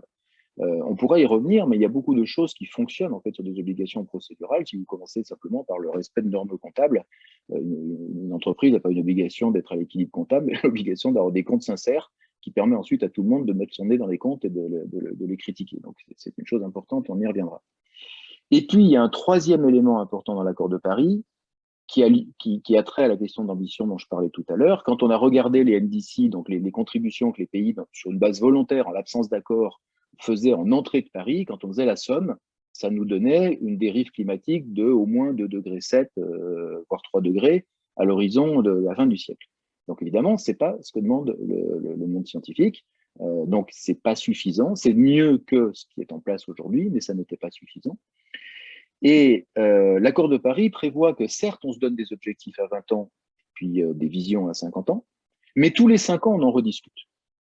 Donc, tous les 5 ans, et c'est extrêmement important, il est essentiel de recréer un moment politique aussi fort que celui de Paris, dans lequel les pays viennent avec une obligation morale forte, on va voir comment il faut qu'on construise cette obligation morale, de se retrouver en disant, bon, je suis en train de faire des choses, mais collectivement, on n'y est pas, c'est pas suffisant, et je dois réviser ma copie et améliorer ma stratégie. Donc, cette question de l'ambition, voilà, on n'est pas naïf, l'ambition n'est pas là, elle se construit dans les sociétés, c'est un combat qu'il faut continuer à mener, et il faut que l'accord international soit capable progressivement d'engranger des sauts d'ambition, d'engranger un progrès dans la volonté collective d'aller vers cette affaire-là. Alors, je sais bien qu'il y a une urgence, mais je dirais l'a priori de l'accord de Paris, c'est que l'urgence, c'est de monter dans ce mécanisme d'ambition, c'est pas d'attendre naïvement que le grand jour où tous les pays d'un seul coup auraient décidé de faire les choses. Alors, qu'est-ce que ça change? C'est peut-être là où on peut se poser des questions. Alors, on peut regarder ce que ça change déjà en termes disons, de mise en œuvre, en se disant, bon, si les pays ou si les acteurs décident finalement de mettre en œuvre l'accord de Paris, on verra après qu'est-ce qui se passe en termes de mécanismes de rappel quand ça ne se passe pas suffisamment et qu'il y a besoin justement d'un rappel à l'ordre, il y en a bien besoin, vu là où on en est aujourd'hui. Qu'est-ce que ça change? Ça change une première chose fondamentale qui est la façon dont on envisage la mise en œuvre dans les pays. Et ça, je dirais qu'on observe ce changement-là aujourd'hui. Alors, dans les émissions, encore pas beaucoup, mais on commence à le voir dans certains endroits. Mais l'intervenant précédent l'a dit, la question, c'est pas tant les émissions, il y a des gens qui se regardent les émissions année après année, alors on a un petit coup de Covid, on se dit, ah, les émissions baissent, c'est super. Non, la question fondamentale, c'est un changement structurel. Dépasser les énergies fossiles, c'est changer complètement nos moyens de mobilité, c'est changer complètement nos systèmes énergétiques, nos moyens de chauffage, la production d'électricité, c'est revoir aussi certaines formes de mondialisation. Enfin, c'est des choses beaucoup plus structurelles, c'est pas juste une petite baisse, etc. C'est poser des questions comme celle de la sobriété de nos sociétés par rapport à la consommation, c'est poser la question de l'efficacité avec laquelle on consomme de l'énergie, qui est absolument déplorable dans nos économies. Et le fait d'avoir posé cette question des plans à long terme et de l'engagement d'une concrétisation dans les 10-15 ans qui viennent, eh ben on le voit par exemple en France s'inscrire dans une approche qui est différente et qui maintenant s'inscrit dans le droit. Ça a d'abord commencé par être un décret en 2015 dans la loi climat qui a été votée après la Convention citoyenne, c'est devenu une loi. On a en France ce qu'on appelle une stratégie bas carbone. Alors, dans le décret de 2015, c'était une stratégie nationale bas carbone. Maintenant, ça devient carrément une loi de programmation. Et cette stratégie bas carbone, en fait, elle raconte deux choses. Elle est élaborée avec une discussion avec les acteurs, qu'on peut juger suffisante ou pas, on peut en reparler, mais elle décrit le cheminement d'une économie française qui irait à la décarbonation en 2050. Et le décrit avec un certain réalisme, c'est-à-dire que les objectifs qui sont donnés à 2050 sont ancrés sur voilà comment on va produire l'électricité, voilà où elle sera consommée, voilà comment on va faire pour consommer moitié moins d'énergie dans le secteur du bâtiment, etc. etc. Voilà. Donc, il y a une description phénoménologique d'une vision d'une société à 2050. Et puis, il y a une traduction qui est encore bien insuffisante dans le cadre de la stratégie française sur qu'est-ce que ça suppose comme action pour qu'on arrive à faire ça dans les 15 ans qui viennent. Qu'est-ce que dans les 15 ans qui viennent, il est prioritaire de faire? Et ce qu'il est prioritaire de faire, ce n'est pas juste des réductions d'émissions. Ce qui est prioritaire de faire, c'est aussi de la formation, c'est des montées en capacité, c'est des structurations de filières professionnelles, c'est un travail associatif de terrain pour arriver à faire changer un certain nombre de points de vue et faire en sorte que des élus locaux arrivent à prendre des décisions avec leurs citoyens. Donc, c'est pas juste des réductions d'émissions, c'est un travail qui est beaucoup plus profond et qu'on arrive à ancrer dans cette affaire-là. Donc, la première chose, c'est qu'en travaillant comme ça, en regardant l'ambition qu'on se donne à long terme et en se disant, mais du coup, qu'est-ce qui est important de faire? Qu'est-ce qui est important, essentiel, incontournable de faire à court terme? On fait un travail très différent de ce qu'on a fait pendant un certain nombre d'années dans le cadre européen et dans le cadre français, qui était, bon, si on doit réduire de 5% les émissions, on regarde autour de nous où est-ce qu'on pourrait réduire. Ça change totalement la perspective, parce que là, il ne s'agit pas juste de réduire, il s'agit de préparer le chemin qui nous amène à zéro. Et par exemple, ça a changé la donne dans la discussion européenne, même si la discussion est toujours vive. La guerre en Ukraine, malheureusement, va peut-être aider à résoudre ce problème. Mais pendant longtemps, on a un lobby gazier qui a dit le meilleur moyen, le moins cher de réduire les émissions, c'est de passer du charbon au gaz. Ah oui, mais si on passe du charbon au gaz, on fait quoi le coup d'après? On a un système électrique tout neuf avec des centrales à gaz, des tuyaux partout qui ont coûté une fortune, et on peut plus rien faire. Et donc, si on regarde une perspective à 2050, le gaz, non, c'est pas une solution. Et donc, il faut vraiment sortir des fossiles, il faut passer sur des renouvelables, etc. Donc, ça change fondamentalement la perspective sur la nature des solutions. Pas forcément sur la rapidité, mais sur la nature des solutions. La deuxième chose qui est essentielle, c'est que réfléchir à cette transformation d'une société à un horizon de 20 ou 30 ans, et on l'a vu dans les discussions de la Convention citoyenne, ça permet d'avoir un débat avec les parties prenantes et avec les citoyens qui est d'une nature différente. Parce que je crois qu'il n'y a rien de plus embêtant que d'avoir le sentiment que si on demande à un groupe d'experts, il va vous dire voilà le chemin pour arriver à la neutralité carbone. Des chemins, il y en a plusieurs. Il y a plusieurs façons de le faire, et l'IPCC le montre dans ses rapports d'ailleurs. Ces chemins n'ont pas la même valeur sur d'autres dimensions que la valeur carbone. Ils ont des impacts différents sur la biodiversité, ils ont des impacts différents sur les inégalités sociales, ils ont des impacts différents sur les libertés, ils ont des impacts différents sur les inégalités internationales. Ils ont des impacts différents sur d'autres ressources éventuellement minérales, etc., et donc d'autres limites de la planète. Donc, il y a plusieurs façons d'arriver à cette neutralité-là, et il est important d'en discuter dans une société pour que ça devienne un projet porté par la société. Donc, le fait même d'engager le travail comme ça permet, je ne dis pas qu'on le fait suffisamment, mais en tout cas, ça permet et ça nécessite de mener ce travail-là avec une société. Et ce travail, il est mené, mais j'y reviendrai, pas seulement au niveau national, mais évidemment au niveau local, partout, qui veut dire dans chaque municipalité, mais ça a été cité. Bon, qu'est-ce que ça veut dire transformer ma ville? Et qu'est-ce qu'on doit accepter? De quoi on a envie? En quoi ça va peut-être permettre d'améliorer la ville, etc., etc. C'est important parce que ça permet aussi, dans cette négociation sur qu'est-ce que doit être ce futur, d'avoir une corde de rappel dans la discussion avec les parties prenantes. Les entreprises, elles ne sont pas toutes cyniques, il y en a qui le sont. Mais de toute façon, c'est compliqué pour elles aussi, pour le monde économique, cette transition-là. Et donc, quand vous en mettez autour de la table, elles vont tendance à vous dire oui, on veut bien y aller, mais doucement quand même, parce que c'est compliqué, n'allez pas trop fort. Et vous avez cette corde de rappel de dire oui, mais on a quand même 30 ans pour y arriver. Alors, si vous n'êtes pas d'accord avec ce qu'on propose, dites-nous autre chose, mais ça n'est plus simplement on va faire au mieux, c'est vous devez proposer une solution qui arrive au bout. Et ça, c'est absolument essentiel et c'est un moyen de négociation nouveau et fort avec le secteur privé pour la puissance publique. Ça me semble extrêmement important. Et le dernier point, c'est que avoir cette vision-là, ça permet de faire le travail immédiatement à tous les échelons d'une société. C'est-à-dire que vous n'avez pas le besoin d'attendre que l'État se soit mis d'accord et ait décrété qu'est-ce que c'est que la bonne transition au niveau national pour faire un travail comme le font les Anglais avec les Transition Towns, comme le font certaines villes en France, de vous dire au niveau local comment je conçois finalement cette question de la neutralité, quels défis ça pose, d'en discuter avec son voisin et de voir comment, concrètement ce qu'on peut commencer à mettre en œuvre. C'est extrêmement important parce que ça veut dire que c'est un outil d'appropriation par chacun. Alors que dans l'ancien modèle, vous attendiez tranquillement que la France dise « Ah bah, il faut réduire de 15% en France. Alors, où est-ce qu'on va réduire? Tiens, un peu dans le bâtiment, tiens, un peu ici, tiens, un peu dans la sidérurgie. » Alors après, dans le bâtiment, on se disait « Bon, est-ce que c'est le neuf? Est-ce que c'est l'ancien ?» Et vous, vous attendiez chez vous de savoir si vous étiez concerné. Donc ça change beaucoup les choses. Ça les change dans la discussion avec le monde privé, avec les entreprises. Parce qu'on va pouvoir aussi, dans le même temps, en parallèle, commencer à discuter de déclinaison sectorielle, c'est-à-dire de se dire qu'est-ce que c'est qu'une agriculture qu'on amène, et un système alimentaire, c'est pas juste l'agriculture qu'il faut modifier, un système alimentaire qu'on amène dans un souci aussi de justice sociale, d'accès des gens à une nourriture saine, à un prix de l'alimentation qui soit correct. Qu'est-ce que ça veut dire de faire cette transition-là? On peut y réfléchir sur les systèmes de transport et de mobilité et cette fois-ci, en oubliant cette vision qu'on avait encore à Kyoto, il faut se passer des énergies fossiles, mince, c'est un problème, mais en se disant, on vit dans une société qui est loin d'être idéale, dans laquelle on a déjà tout un certain nombre de problèmes, de difficultés, d'inégalités, et rebrasser les cartes, c'est aussi remettre à plat un certain nombre de choses qui sont aujourd'hui, on n'est pas dans une société optimale, et donc rebrasser les cartes, c'est aussi reposer des questions, des difficultés auxquelles on est confronté aujourd'hui, et de savoir comment on peut essayer d'y répondre en même temps qu'on invente ces solutions nouvelles. Ça permet aussi évidemment d'avoir, et là j'ai un premier retour sur le niveau international, un peu de coordination internationale sur des grandes questions technologiques. Et on en a besoin parce que quand même sortir des fossiles, c'est pas uniquement chacun dans son coin qu'on est capable de le faire. Il y a un certain nombre de visions sur quelles sont les grandes technologies dont on a besoin. Il ne faut pas attendre des innovations radicales dans ce chemin vers 2050. On sait ce qui est autour de la table.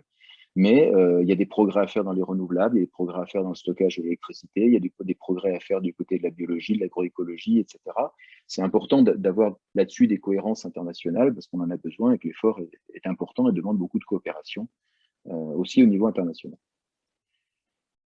Je descends encore un petit peu en gamme et ça veut dire que des entreprises au niveau individuel, elles aussi, elles ont intérêt, elles doivent maintenant se poser cette question. Si en tout cas, elles prennent le truc au sérieux. On va voir comment on peut essayer de leur faire prendre le truc au sérieux.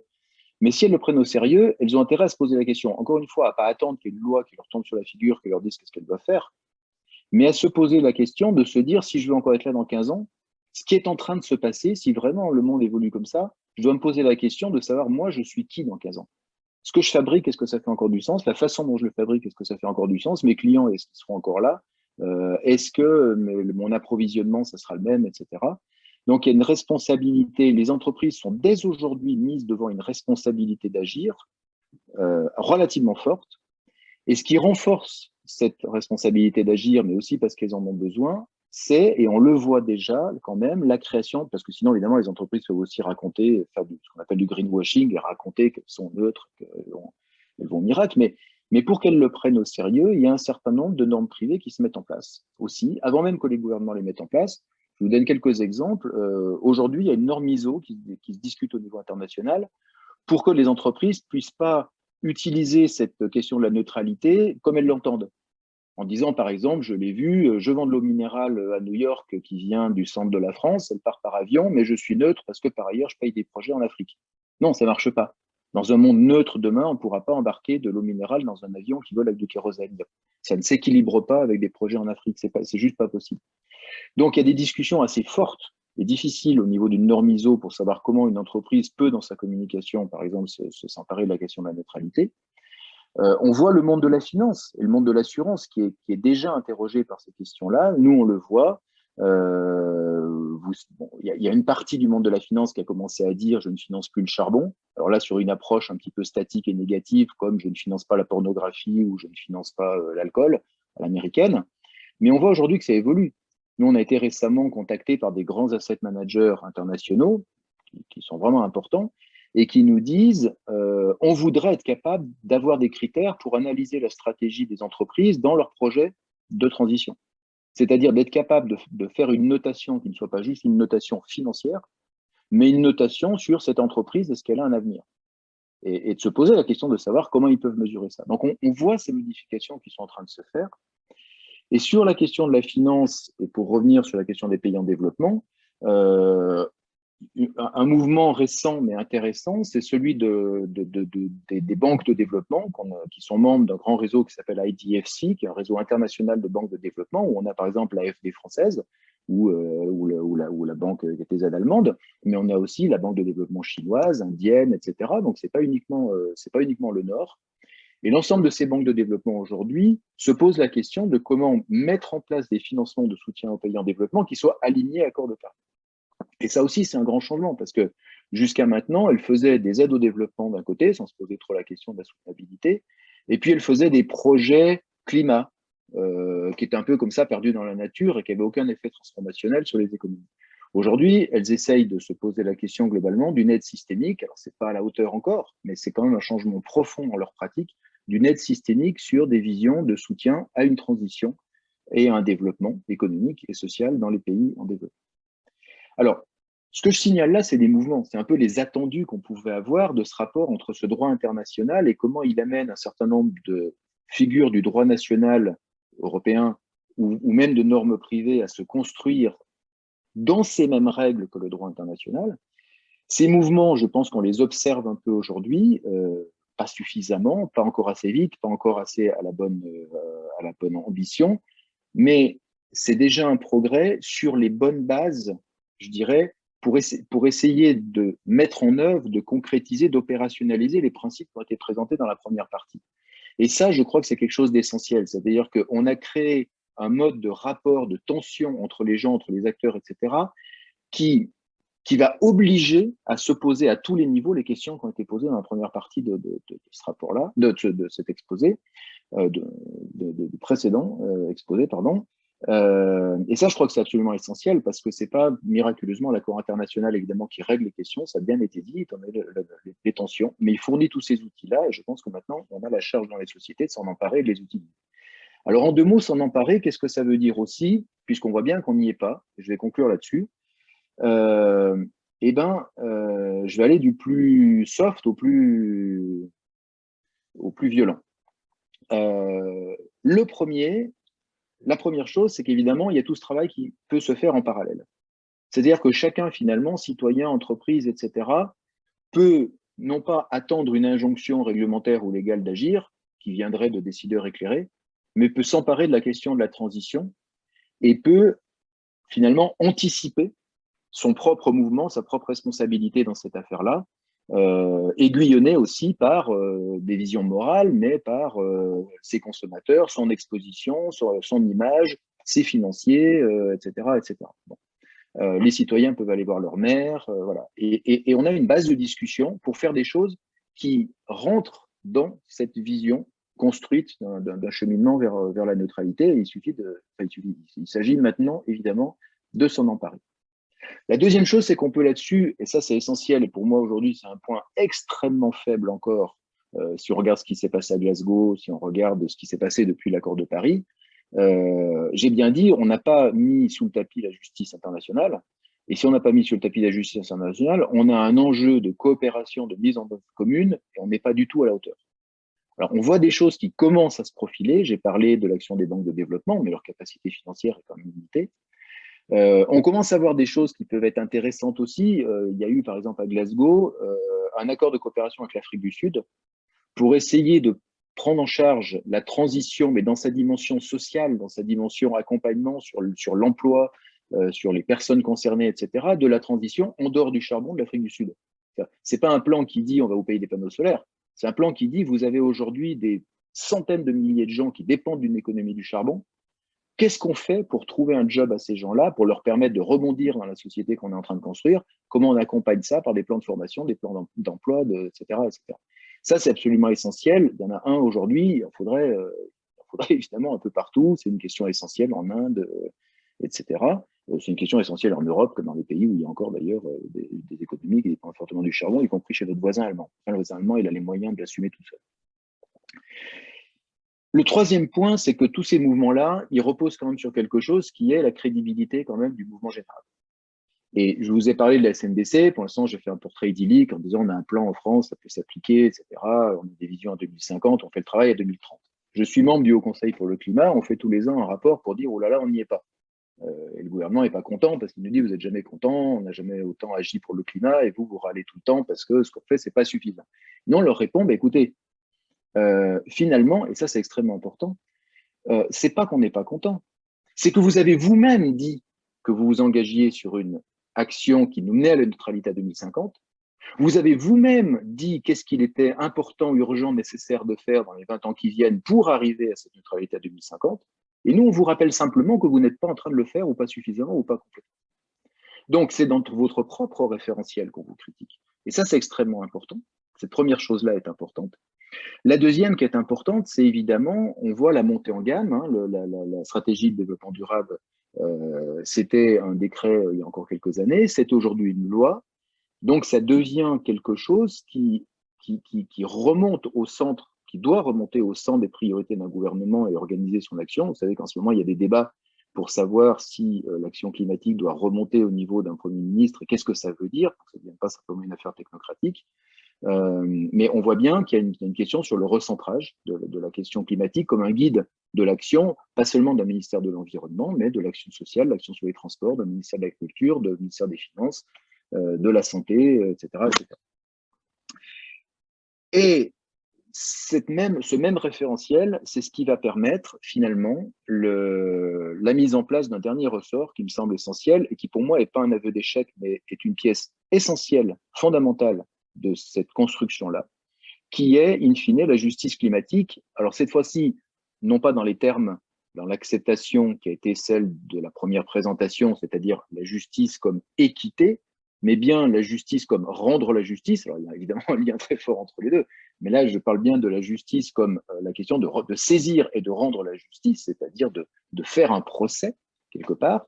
Et on voit ces procès aujourd'hui se développer en France, dans d'autres pays, pour l'instant contre des autorités publiques, mais on voit aussi que les premières actions contre des instances privées, contre des entreprises, et ça peut être aussi relativement important et accélérer les choses, non pas en imaginant que chaque entreprise ou chaque gouvernement va faire l'objet d'un procès, que ce procès va obliger le gouvernement à faire les choses bien. Simplement, c'est comme le respect de la loi, comme le respect du droit d'une façon générale. Quand quelques-uns se font prendre et qu'ils le payent très cher, les autres, tant qu'à faire, essayent un petit peu de mieux appliquer la règle du jeu.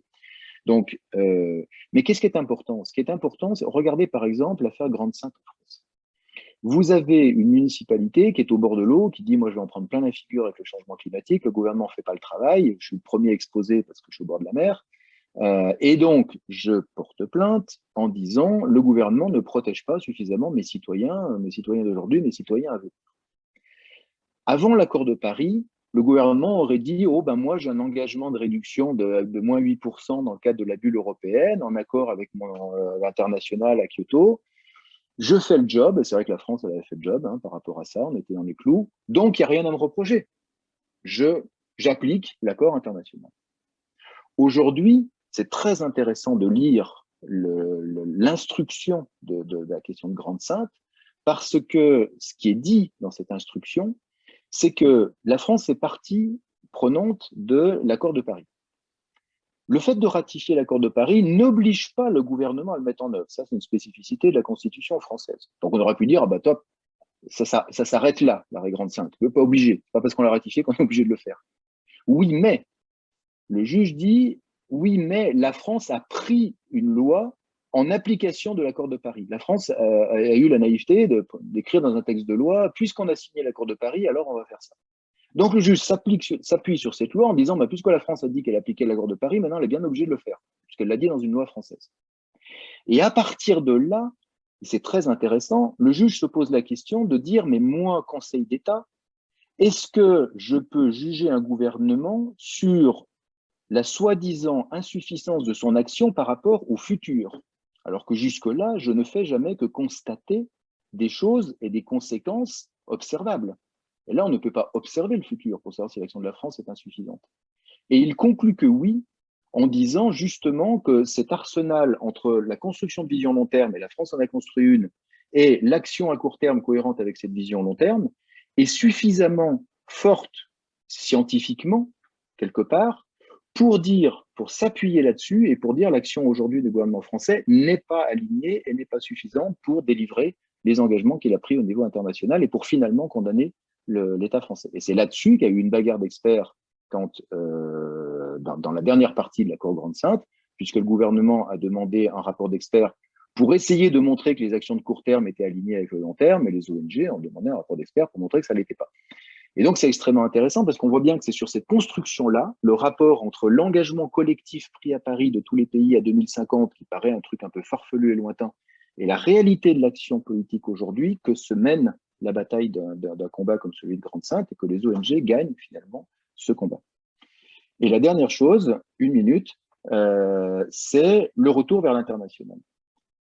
Et le retour vers l'international, je crois que c'est parce que dans tous ces mouvements que je viens de décrire, qu'est-ce qui se passe? Il se passe évidemment qu'il y a des mouvements de revendication, qu'il y a des mouvements même d'injonction par la justice climatique, mais il y a aussi un mouvement positif qui est la capacité progressivement à se convaincre collectivement qu'on est capable de faire cette transition. Donc ce passage vers la mise en œuvre locale, la mise en œuvre nationale, la mise en œuvre dans les territoires, c'est pas juste une mise en œuvre, c'est beaucoup plus que ça. C'est la découverte qu'on est capable de le faire et qu'on peut pousser plus loin l'ambition et qu'on peut essayer d'aller plus loin pour répondre à l'exigence morale qui a été présentée au départ. Et c'est bien là-dessus qu'essaye de se construire, en tout cas, le principe d'ambition de l'accord de Paris en disant tous les 5 ans, on se retrouve. Et tous ces 5 ans-là, il faut absolument qu'on reconstruise un moment politique extrêmement fort. Alors, il faut espérer qu'au moment où on se rend compte, on n'est pas en train de faire une guerre en Ukraine ou qu'on n'est pas balayé par une famine internationale, parce qu'évidemment, ça risque d'être compliqué. Mais tous ces 5 ans-là, on a la responsabilité collective, scientifique, citoyen, etc., de recréer un moment politique qui va nous mettre en face, non pas de la même réalité qu'en 2015, en se demandant est-ce qu'on est plus ambitieux et plus moraux, mais de se mettre en face d'une nouvelle réalité dans laquelle à la fois l'exigence des citoyens s'est concrétisée différemment, en même temps on a fait des avancées et de se dire on peut aller un peu plus loin et on peut essayer d'augmenter notre ambition collective. Voilà, je vous remercie et je veux bien qu'on ait une discussion sur ces bases si vous le souhaitez. Merci beaucoup Michel Colombier, c'est vraiment passionnant, très intéressant parce que effectivement vous avez été un acteur de négociation, donc ça se sent parce que vous restituez effectivement des choses que je pense que la plupart d'entre vous n'avaient pas forcément en tête, et en particulier ce que vous décrivez comme finalement la neutralité carbone, comme étant finalement un référentiel opératoire qui devient en quelque sorte un mot-clé qui fait basculer en quelque sorte le paradigme précédent vers une nouvelle façon de penser qui est plus prospective, qui finalement indique un chemin à suivre pour tout le monde, où tout le monde peut se sentir finalement acteur au même niveau que les autres. C'est quelque chose que je n'avais pas vraiment réalisé, donc je pense que c'est vraiment très intéressant d'avoir vu ça. On a bien compris aussi que, outre ce chemin qui doit être comme ça tracé collectivement, on change aussi la nature des solutions qui peuvent être aussi mises en place. Et ça, c'est aussi quelque chose d'intéressant parce que ça nous rend un peu plus optimistes, disons, compte tenu d'un climat global qui est quand même assez pessimiste. C'est vrai qu'on a l'impression que là, il y a peut-être des chemins, des façons de faire collectives, coopératives, qui pourraient peut-être devenir dominantes. Enfin, espérons-le. Je voudrais demander à Michel Bourbon, puisque effectivement on est parti d'un certain nombre de principes qu'il a rappelé en tant que philosophe, peut-être de réagir à l'exposé de Michel Colombier qui était très riche. Alors vous avez peut-être, Michel Bourbon, noté quelques points sur lesquels vous avez des points d'accord ou des désaccords. Est-ce que vous voulez les commenter? Oui, merci beaucoup. Non, c'est vraiment que des points d'accord. En fait, je trouve le parcours très riche. En effet, on part de l'international, on descend dans le local voir l'individuel et on revient à l'international. Et je suis tout à fait d'accord avec vous pour constater en fait que l'accord de Paris met en place une dynamique très prometteuse qu'on n'a jamais eue auparavant. C'est justement parce qu'il y a cet effet d'articulation entre les différents niveaux de l'international à l'individuel que l'accord de Paris est aussi prometteur. Je pense qu'il a énormément de points intéressants, l'accord de Paris.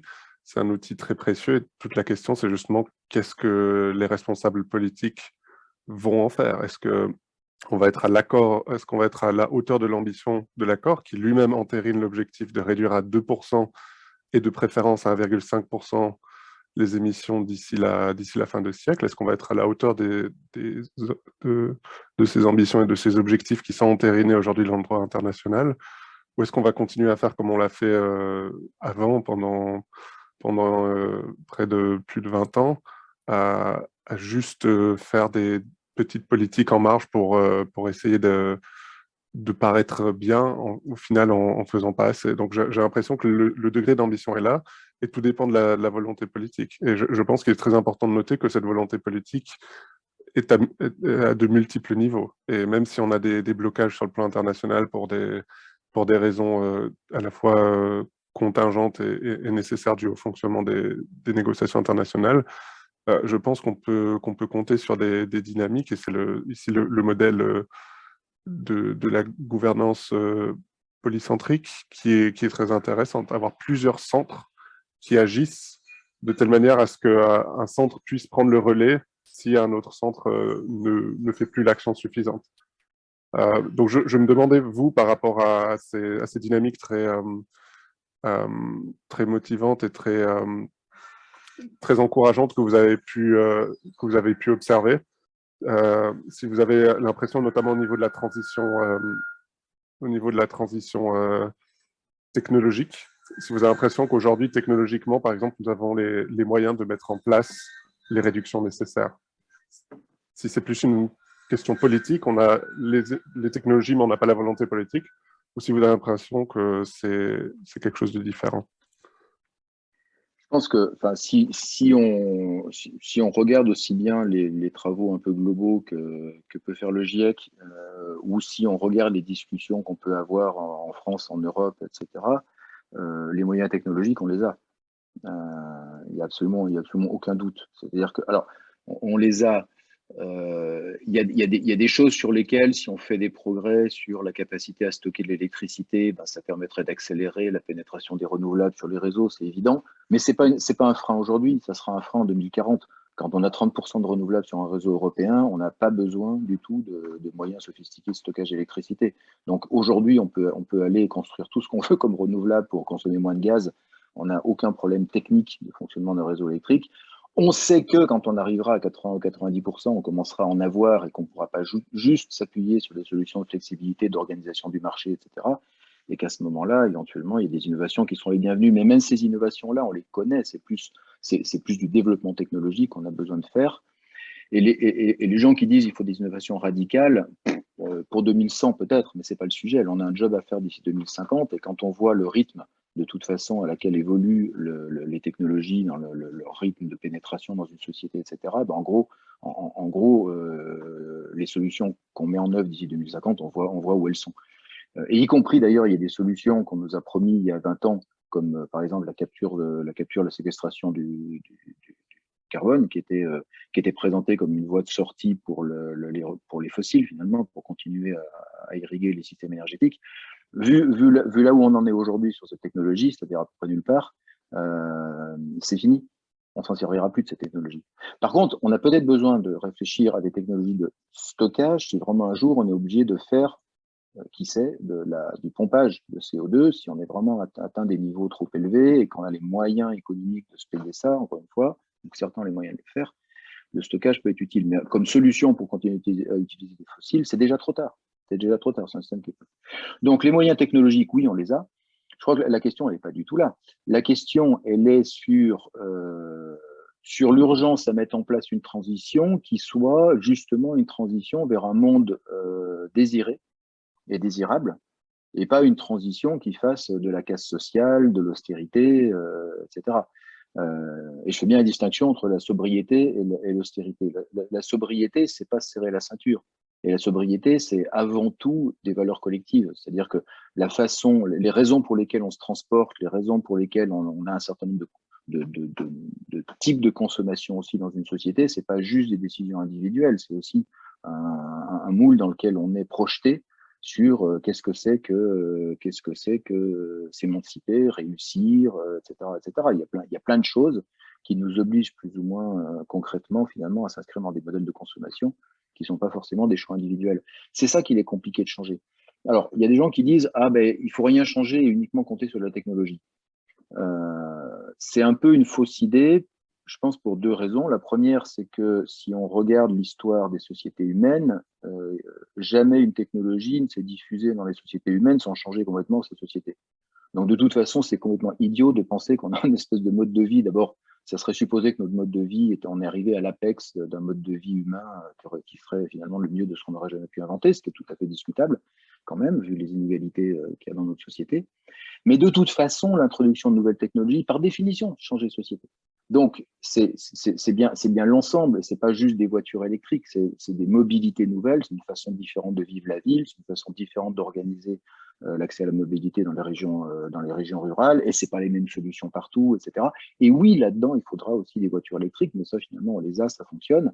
Après, la question de savoir s'il faut des voitures de 2 tonnes qui ressemblent à des bunkers ou à des Hummers, ou s'il faut d'autres types de véhicules, mais c'est pas de la technologie, ça. C'est la question des objets dans lesquels on incorpore cette technologie pour se construire des styles de vie qui soient des styles de vie compatibles avec les objectifs qu'on se donne. Alors, c'est ça qui est compliqué, qui est long à mettre en place. Ce qui est intéressant, moi, j'ai été une des personnes qui a participé à l'organisation de la Convention citoyenne en France. Et ce qui a été extrêmement intéressant dans la Convention citoyenne, justement, c'est que les gens sont arrivés avec une grande méfiance par rapport à ces changements-là, en disant, finalement, soit en disant, mais nous, on ne voit pas du tout chez nous comment on peut faire, de toute façon, on est prisonnier de la bagnole, du machin, etc. Ou alors en disant, bon, il y a des gros pollueurs, mais ce n'est pas nous. Or, malheureusement, ce n'est pas si simple, parce qu'une grande partie, évidemment, des émissions sont liées à la consommation individuelle, et même pour des gens de catégorie modeste, leur consommation individuelle, en fait, dans nos sociétés à nous, a un impact écologique important. Donc, à la fois ils se disaient, c'est pas pour nous, et nous, on peut rien faire, etc. Donc, ils étaient plutôt méfiants par rapport à cette question-là. Et week-end après week-end, c'est la délibération entre eux qui leur a montré que la question, c'était d'ouvrir des espaces politiques différents, d'ouvrir des formes différentes de projets, et de construire collectivement ces solutions-là. C'est-à-dire que, oui, je peux me déplacer différemment si ma ville est organisée différemment, si on m'offre un certain nombre de solutions de déplacement, pas juste à quelques privilégiés au centre des villes qui ont des pistes cyclables, mais même quand on vit dans des lointaines banlieues ou des choses comme ça. Est-ce que j'ai une offre, est-ce que j'ai pas une offre? Ça, c'est collectif, on parle avec les élus. Et ça prend beaucoup de temps quand même. Quand, à l'inverse, si vous avez participé vous-même à des questions très locales de savoir mise en place de projets de transport en commun, mise en place d'habitat social, etc., le temps entre le moment où on en parle et le moment où on le réalise et le moment où ça commence à porter ses fruits, c'est une décennie. Donc, je pense que ce temps vers 2050, il est court de fait, mais c'est essentiellement un temps de se dire comment on met en œuvre ces options technologiques, comment on les met en œuvre dans des formes et des modes qui permettent à tout le monde finalement d'en bénéficier et de participer à ce chemin vers la neutralité, et qui fassent le moins possible d'exclusion sociale, de difficultés. On a un cas pratique aujourd'hui en France avec la mise en place ce qu'on appelle les ZF, les zones de faible émission. On va progressivement interdire un certain nombre de types de voitures dans des zones urbaines, et là c'est un cas d'école, une mise en œuvre qui est très pratique, parce que d'ici 2 ans, il y a pas mal de véhicules qui n'auront plus le droit de rouler. En fait, on n'est pas du tout prêt, collectivement, à assumer ça. Donc c'est un vrai questionnement. Donc ma réponse, c'est oui, on a les technologies. La question, c'est vraiment de savoir comment on les met en place et comment on négocie tous les changements en termes d'emploi, en termes de choix économiques, en termes de choix d'aménagement qui sont impliqués par la mise en place de ces technologies comme solution à la question climatique et aux autres questions, parce qu'il ne faut pas non plus oublier les questions de biodiversité, etc. Mais encore une fois, ces liens-là, biodiversité, climat, nous, il y a souvent eu des discussions pour savoir si au niveau des accords internationaux, il fallait qu'on trouve les compatibilités entre la biodiversité, le climat. Moi, j'y crois pas une seconde. Les vraies compatibilités entre les questions de biodiversité et de climat, c'est justement sur le niveau local qu'on va les trouver, et qu'on va comprendre ce qui est faisable, ce qui n'est pas faisable, et on ne peut au niveau international, à l'intérieur de chacune de nos discussions, que prendre en compte ce qu'on apprend, ce qu'on comprend du terrain, sur le fait d'un certain nombre de garde-fous à mettre en place. On parle aujourd'hui beaucoup de solutions fondées sur la nature dans le climat. On sait qu'il y a là-dedans des choses, la protection des mangroves, c'est très bien, et puis que n'importe quel type de plantation, etc., n'est pas du tout une solution souhaitable du point de vue de la biodiversité, dont on a besoin aussi d'ailleurs pour s'adapter au climat. Alors, il y a plusieurs questions sur le chat. Avant d'y venir, je voulais qu'on revienne quand même sur le changement de logiciel dont vous parlez, avec l'accord de Paris. Est-ce que finalement, vous ne péchez pas un peu par optimisme en présentant cette perspective d'un monde prospère quelque chose qui serait voilà, une invention d'une nouvelle prospérité, avez-vous dit, qui serait donc éloignée des ressources fossiles, finalement comme une vision partagée. Est-ce que finalement, on pourrait penser que des pays en développement puissent considérer que là, c'est encore une nouvelle manifestation de l'impérialisme occidental, de mettre en avant cette vision. En deux mots, puisqu'on n'a plus énormément de temps, est-ce que finalement, votre expérience montre que dans les pays d'Afrique ou d'Amérique du Sud ou d'Asie, cette vision d'un monde comme ça qui pourrait dégager des ressources fossiles est vraiment partagée? En tout cas, est-ce qu'elle se dessine comme telle? Alors, d'abord, ce que je vous ai présenté, ce n'est pas une vision optimiste, naïve. C'est-à-dire que j'ai pas dit, tiens, il y a un accord qui s'est fait à Paris et du coup, le problème est réglé. Je tiens quand même à le préciser. C'est une vision optimiste au sens où, en effet, je suis un acteur du système et je pense qu'il faut continuer à se battre et essayer d'arriver à faire évoluer. Enfin, notre responsabilité, globalement, elle est d'avoir l'optimisme d'une action. Donc, c'est en ce sens-là que je suis optimiste. C'est pas au sens de dire tout c'est bon, on va dans la bonne direction. Mais après, pour savoir si, pour répondre à votre question, il y a deux points. Premièrement, tout l'intérêt justement d'arriver à rédiger un accord international comme celui de l'accord de Paris, c'est à un moment donné d'arriver par un certain nombre de mécanismes politiques, de la négociation, de la puissance que donnent les ONG qui sont présentes, des mois qui précèdent dans une pression politique internationale, etc., à accoucher de quelque chose qui dépasse les représentations que chacune des délégations, quand elle vient à la négociation, peut avoir comme vision objective et comme mandat au départ. Donc ça, c'est extrêmement important. Donc si vous demandez si chaque délégation présente à Paris était d'accord avec 100% des implications de l'ensemble des articles qui ont été érigés dans l'accord de Paris, la réponse est non. Évidemment pas. C'est ça tout l'intérêt d'un accord international, c'est d'arriver à écrire quelque chose qui a une vision qui dépasse à un moment donné là où en sont les gens pour l'inscrire dans une espèce de vision commune que du coup après il va falloir arriver évidemment à mettre en œuvre, c'est-à-dire à ce que ce dépassement devienne quelque chose qui tire l'ambition politique de chacun des acteurs. Et le deuxième élément de réponse, c'est que ce dépassement, il n'est pas propre aux pays en développement. On a exactement le même problème dans tous les pays et exactement les mêmes raisons d'être optimiste. C'est-à-dire qu'aujourd'hui, dans les pays africains, on travaille pas mal en Afrique, j'ai beaucoup d'amis en Afrique, négociateurs ou dans des ONG, etc. La société est traversée par les mêmes débats, évidemment. Vous allez aujourd'hui dans certains pays africains de l'Ouest africain, vous avez à la fois la découverte d'une manne pétrolière aujourd'hui sur la côte de Mauritanie jusqu'au Sénégal. Vous avez la découverte d'une manne pétrolière, vous avez la possibilité aussi éventuellement d'une manne forestière pour certains pays, dans le Golfe de Guinée, qui font qu'il y a des forces économiques qui disent c'est là-dessus qu'il faut qu'on appuie notre développement, etc. Donc évidemment, c'est pas le moment pour eux de couper le robinet des énergies fossiles ou de la déforestation. Et vous avez dans ces mêmes pays des gens pour dire mais ça n'est pas un avenir pour nous, c'est pas un avenir pour nos enfants et on doit lutter contre ça. Donc les discussions qui traversent nos pays traversent de la même façon les pays en développement. Vous allez en Inde, vous allez en Afrique, vous allez en Amérique latine. On a ces mêmes débats et je crois que c'est une des vertus justement de ces discussions internationales, d'alimenter chacun des pays avec des outils qui permettent d'organiser ces débats et qui permettent de les faire vivre au sein des sociétés et d'en tirer quelque chose. Mais voilà, c'est pas une vision européocentrée. Un commentaire, Michel Bourbon, peut-être sur ce point ou non, comme vous voulez. Je laisse l'audience poser des questions, parce que je vois qu'il y a plusieurs questions. D'accord. Alors, il y a effectivement un certain nombre de points dans le chat. Alors, la première question revenait sur la question des énergies renouvelables. Donc le DD, je ne sais pas qui est DD, mais bon, donc, indique qu'elles ne sont pas si vertueuses pour en faire des techniques. Alors, effectivement, il y a des promoteurs qui veulent en faire une sorte de nouvelle manne lucrative, dit-il. Donc, est-ce que là, il y a un commentaire? Enfin, du point de vue climatique, en tout cas, elles sont vertueuses. Après, elles ne sont peut-être pas vertueuses du point de vue de la consommation de ressources en métaux, par exemple. Je ne sais pas si l'un ou l'autre veut porter une réponse à cette question. Moi, j'ai juste un élément de réponse là-dessus, c'est que, premièrement, c'est la raison pour laquelle, dans les discussions sur la nature des... Pardon, excusez-moi. Sur la nature des solutions, c'est une des raisons pour lesquelles je disais la technologie, c'est pas la solution à tout, Et donc, on a un enjeu extraordinaire de sobriété et d'efficacité. C'est-à-dire que si on regarde un pays comme la France, on peut très facilement satisfaire les besoins d'une prospérité de la population française avec moitié moins d'énergie qu'on en consomme aujourd'hui. Et il y a des gens pour nous projeter dans des avenirs dans lesquels on devrait en consommer le double. Donc ça veut dire, entre les deux types de scénarios, une quantité de 1 à 4 d'objets de production d'énergie ou d'électricité qui seraient nécessaires.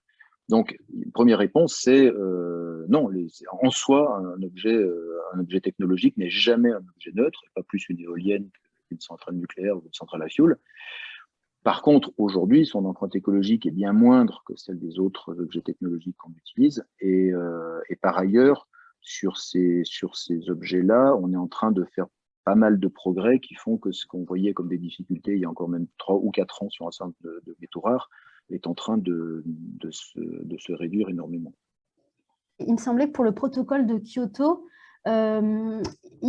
disons que les contraintes, enfin les sanctions, puisque là vous parliez de... Vous n'avez pas employé le terme sanction, vous avez employé un terme un peu plus diplomate, puisque l'accord de Paris ne prévoit pas de sanctions en tant que tel. Alors je crois que le protocole de Kyoto prévoyait des sanctions, en fait, je dis, et du coup, ça avait donné peu de participation. Dans Kyoto, en effet, il y a un article un peu plus précis. Enfin, disons, il y a une ébauche dans Kyoto, puis on a mis quelques années à négocier ça après, à La Haye et tout ça ensuite. Il y a en effet un article qui parle de sanctions. C'est-à-dire qu'il y a des comités qui sont mis en place pour sanctionner les pays qui ne feraient pas le job. Et il y a même d'ailleurs 2 niveaux de sanctions, un petit peu comme à l'OMC, un niveau qui s'appelait un comité facilitateur, en gros pour dire à un pays on te gronde, tu as un mauvais point, mais montre que tu es de bonne foi, etc. Et si un pays passait pas l'étape et ne montrait pas qu'il était de bonne foi en achetant des crédits aux pays qui auraient dépassé nanana, alors il y avait un comité de sanctions qui allait sortir l'arme atomique et sanctionner un pays. Moi, je ne sais pas si vous avez déjà vu la mise en place de sanctions au sein de l'Union européenne. Regardez les problèmes qu'on a avec la Hongrie aujourd'hui. On est dans un espace politique qui n'a strictement rien à voir avec l'espace international. On est quand même dans un espace politique partagé dans lequel on a un parlement, on a un conseil, etc. Bon, et on sanctionne. Enfin, c'est extrêmement compliqué de sortir l'arme contre un pays comme la Hongrie aujourd'hui, qui est en rupture totale avec des lois fondamentales de constitution de l'Union européenne. Donc, dans le cadre multilatéral, les sanctions de Kyoto, d'accord, elles sont dans l'accord, mais elles n'ont jamais été mises en place et personne n'imaginait sérieusement qu'elles soient mises en place un jour. Ce que je disais en plus, c'est que de toute façon, les mettre en place, ça prend encore 10 ans après la fin de la période à laquelle on constate que les pays n'ont pas fait le job et que finalement, par rapport aux problèmes qu'on a à résoudre, ça ne sert à rien. Dans l'OMC, il y a des sanctions, mais ça n'a rien à voir. L'OMC, c'est un jeu dans lequel on dit au départ, on se fait tous la guerre. Quand on signe l'OMC, on dit, bon d'accord, moi je me retiens, toi tu te retiens de se faire du mal et de machin. Et la notion de sanction à l'OMC, c'est puisque lui, il a commencé, moi, je lui tape à nouveau dessus et je refais la guerre. Bon, donc, en gros, ça donnerait dans un accord d'environnement, puisque tu émets, finalement, je me remets à émettre. Voilà, si on prenait des sanctions de type OMC, ça n'avancera rien. Donc, c'est vrai que dans l'accord de Paris, on s'est dit, on oublie un tout petit peu ça. Ce qui est intéressant, c'est que ça n'a pas grand-chose à voir. Le problème de la ratification, pour les États-Unis, en 2 mots, c'était totalement politique. C'est-à-dire que de toute façon, le Sénat avait pris une décision avant même Kyoto qui donnait la possibilité à la délégation américaine, c'était la délégation américaine, c'était Al Gore qui est venu, qui est revenu en fin de semaine. Je me rappelle très bien parce qu'il m'a viré de ma chambre. Parce que quand un vice-président américain arrive, on vit d'un étage. Et le Sénat avait dit la délégation américaine n'aura pas le droit de signer un accord si le texte n'est pas exactement symétrique entre nous et la Chine. Donc c'était réglé pour la ratification. On est reparti de Kyoto en sachant qu'il n'y aurait pas de ratification américaine, point barre, sur ce point-là et ce point-là uniquement. Et à l'inverse, oui, c'est vrai qu'on n'a pas pour l'instant, et je pense que ça ne se fera même pas, discuter d'un article de sanctions à Paris sur les bases de ce que j'ai dit avant. D'abord parce qu'on ne s'en sert jamais, ce n'est pas la peine. Donc ça sert juste à agiter des prétextes de non-ratification dans les pays. Donc c'est vraiment, en fait, c'est contre-productif. Et on peut se demander à l'inverse pourquoi pourquoi Trump il est sorti de l'accord de Paris dans ce cas-là. Si vraiment cet accord c'était bullshit et qu'il n'y avait rien dedans et que je ne sais pas quoi, pourquoi avoir besoin d'en sortir? Et ça montre bien, comme l'affaire canadienne ou l'affaire australienne avant, le fait qu'un accord international, c'est aussi une construction politique et que ça n'est pas évident pour un pays occidental démocratique ou pour beaucoup d'autres pays, pour d'autres raisons d'ailleurs, de s'extraire d'un engagement de ce type-là et de dire je le dénonce et je ne joue plus dans la cour des autres. C'est une vraie difficulté diplomatique et donc on joue là-dessus finalement beaucoup plus que… alors ça dépend de la société civile, ça dépend de tas de choses évidemment, hein, c'est pas l'accord en lui-même, c'est pas le secrétariat du traité qui est capable évidemment de régler ces questions-là, c'est beaucoup plus la société civile internationale et les autres pays finalement autour, c'est ce qui était dit tout à l'heure sur le polycentrisme de la gouvernance. Est-ce que vous pensez qu'à l'avenir, ces contentieux vont se multiplier, et pas seulement en Europe, mais un peu partout dans le monde? Est-ce que là, il y a des éléments qui permettent de le montrer? Et est-ce que ces contentieux, de votre point de vue, sont justement une façon de rendre l'accord de Paris et toutes les négociations internationales sur le climat plus opérationnelles, justement? En 2 mots, la réponse est oui aux 2 questions. À la première, parce qu'il y a déjà des contentieux en dehors de l'Union européenne. On a parlé de la Hollande, on a parlé de la France, mais en fait, il y a déjà des contentieux hors de l'Union européenne, y compris dans les pays en développement. Donc, c'est pas propre à notre société européenne d'avoir ce genre de contentieux qui émergent, dont certains ont d'ailleurs déjà été tranchés en faveur des ONG. Donc, on voit que c'est quelque chose qui se développe dans d'autres contextes.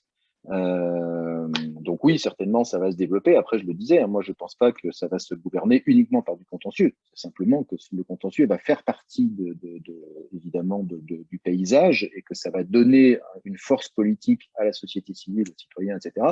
D'abord à l'intérieur de leur pays et évidemment dans la dimension internationale pour arriver, ce qui a été dit tout à l'heure, non pas à changer les accords, parce que je crois que là, il y a des bases de travail finalement qui fonctionnent assez bien, mais à faire en sorte que ces accords aujourd'hui se mettent en œuvre réellement. Je vous rappelle quand même que l'Union européenne, elle vient de prendre une décision de renforcer son ambition à 2030. C'était moins 40% jusque-là, c'est moins 55% aujourd'hui. Regardez autour de vous, divisez par 2 les émissions de gaz à effet de serre de tout un chacun, là, d'ici 2030, on a un peu de travail. La difficulté aujourd'hui, maintenant, par exemple, au sein de l'ambition, elle est moins au sein de l'Union européenne, elle est moins sur l'ambition, qui est quand même là dans ce moins 55%, modulo la question de ce qu'on doit faire vis-à-vis des autres pays, évidemment, en rapport avec ce qui a été dit tout à l'heure, mais elle est dans notre capacité à vraiment faire ces moins 55% d'ici 2030. Il y a des choses qui sont sur la table. Il y en a des sérieuses, il y en a sur lesquelles la discussion, par exemple, ukrainienne est plutôt en train d'accélérer les choses, genre le REPowerEU, où on est en train d'accélérer la transition sur la question des renouvelables, mais malheureusement pas sur la sobriété, sur ce que je disais tout à l'heure. Et il y a d'autres sujets où la même crise ukrainienne est en train de détruire la volonté politique de faire quelque chose. C'est par exemple le projet Farm to Fork, la transition agricole, sur lequel il y avait doucement une évolution au niveau européen de la vision de ce que doit être l'agriculture française et de la façon dont c'est porté notamment par la France et par notre ministre. Et là, depuis la crise en Ukraine, on nous dit un peu faussement que le problème, c'est de nourrir la planète. Enfin, c'est vrai que le problème, c'est de nourrir la planète. Mais par contre, la question pour nourrir la planète, c'est pas tellement de mettre en culture des jachères que de se demander pourquoi on met de l'alcool dans des voitures ou pourquoi on passe autant de nourriture pour alimenter des animaux. Et il y a beaucoup plus à gagner et des calories à libérer pour nourrir la planète sur ces questions-là qui étaient posées dans le Farm to Fork et la transition agricole que dans la question de remettre les jachères en culture. Vous avez, Michel Bourban, donc un bouquin qui va paraître, Philosophie du changement climatique, je ne me trompe pas, c'est bien ça? Il va paraître quand? C'est correct. Courant 2022, probablement d'ici la fin de l'année. D'accord. C'est une anthologie de textes classiques sur l'éthique et la justice climatique. Et ce texte fait aussi le lien avec les questions plus larges d'éthique environnementale. C'est pour ça que je suis très, très content aussi que Michel Colombier ait souligné la thématique de la sobriété, étant donné que pour qu'il y ait une vraie transition écologique ou énergétique, il ne suffit pas de simplement investir dans les énergies renouvelables et dans l'efficacité énergétique, mais il faut aussi repenser nos modes de vie et tout le défi de l'éthique environnementale et de l'éthique climatique depuis des décennies, c'est d'essayer justement de montrer comment on peut vivre de manière plus vertueuse et plus sobre. On pense la sobriété comme une sorte de vertu. Et donc, c'est tout à fait lié à ce que vous disiez sur la fin avec les régimes alimentaires, typiquement. Changer de régime alimentaire, c'est une question que l'on peut envisager non seulement pour protéger les droits des animaux, mais aussi pour protéger la planète. Et je pense qu'avec la question de la transition énergétique, c'est pour ça que je vous ai partagé l'article, il y a tout un faisceau d'actions technologiques et non technologiques que l'on peut prendre pour réduire notre empreinte carbone individuelle et collective. Donc, c'est exactement de cela dont nous parlons aussi dans le prochain livre à paraître, qui est en fait un livre collectif que j'ai écrit avec deux collègues philosophes.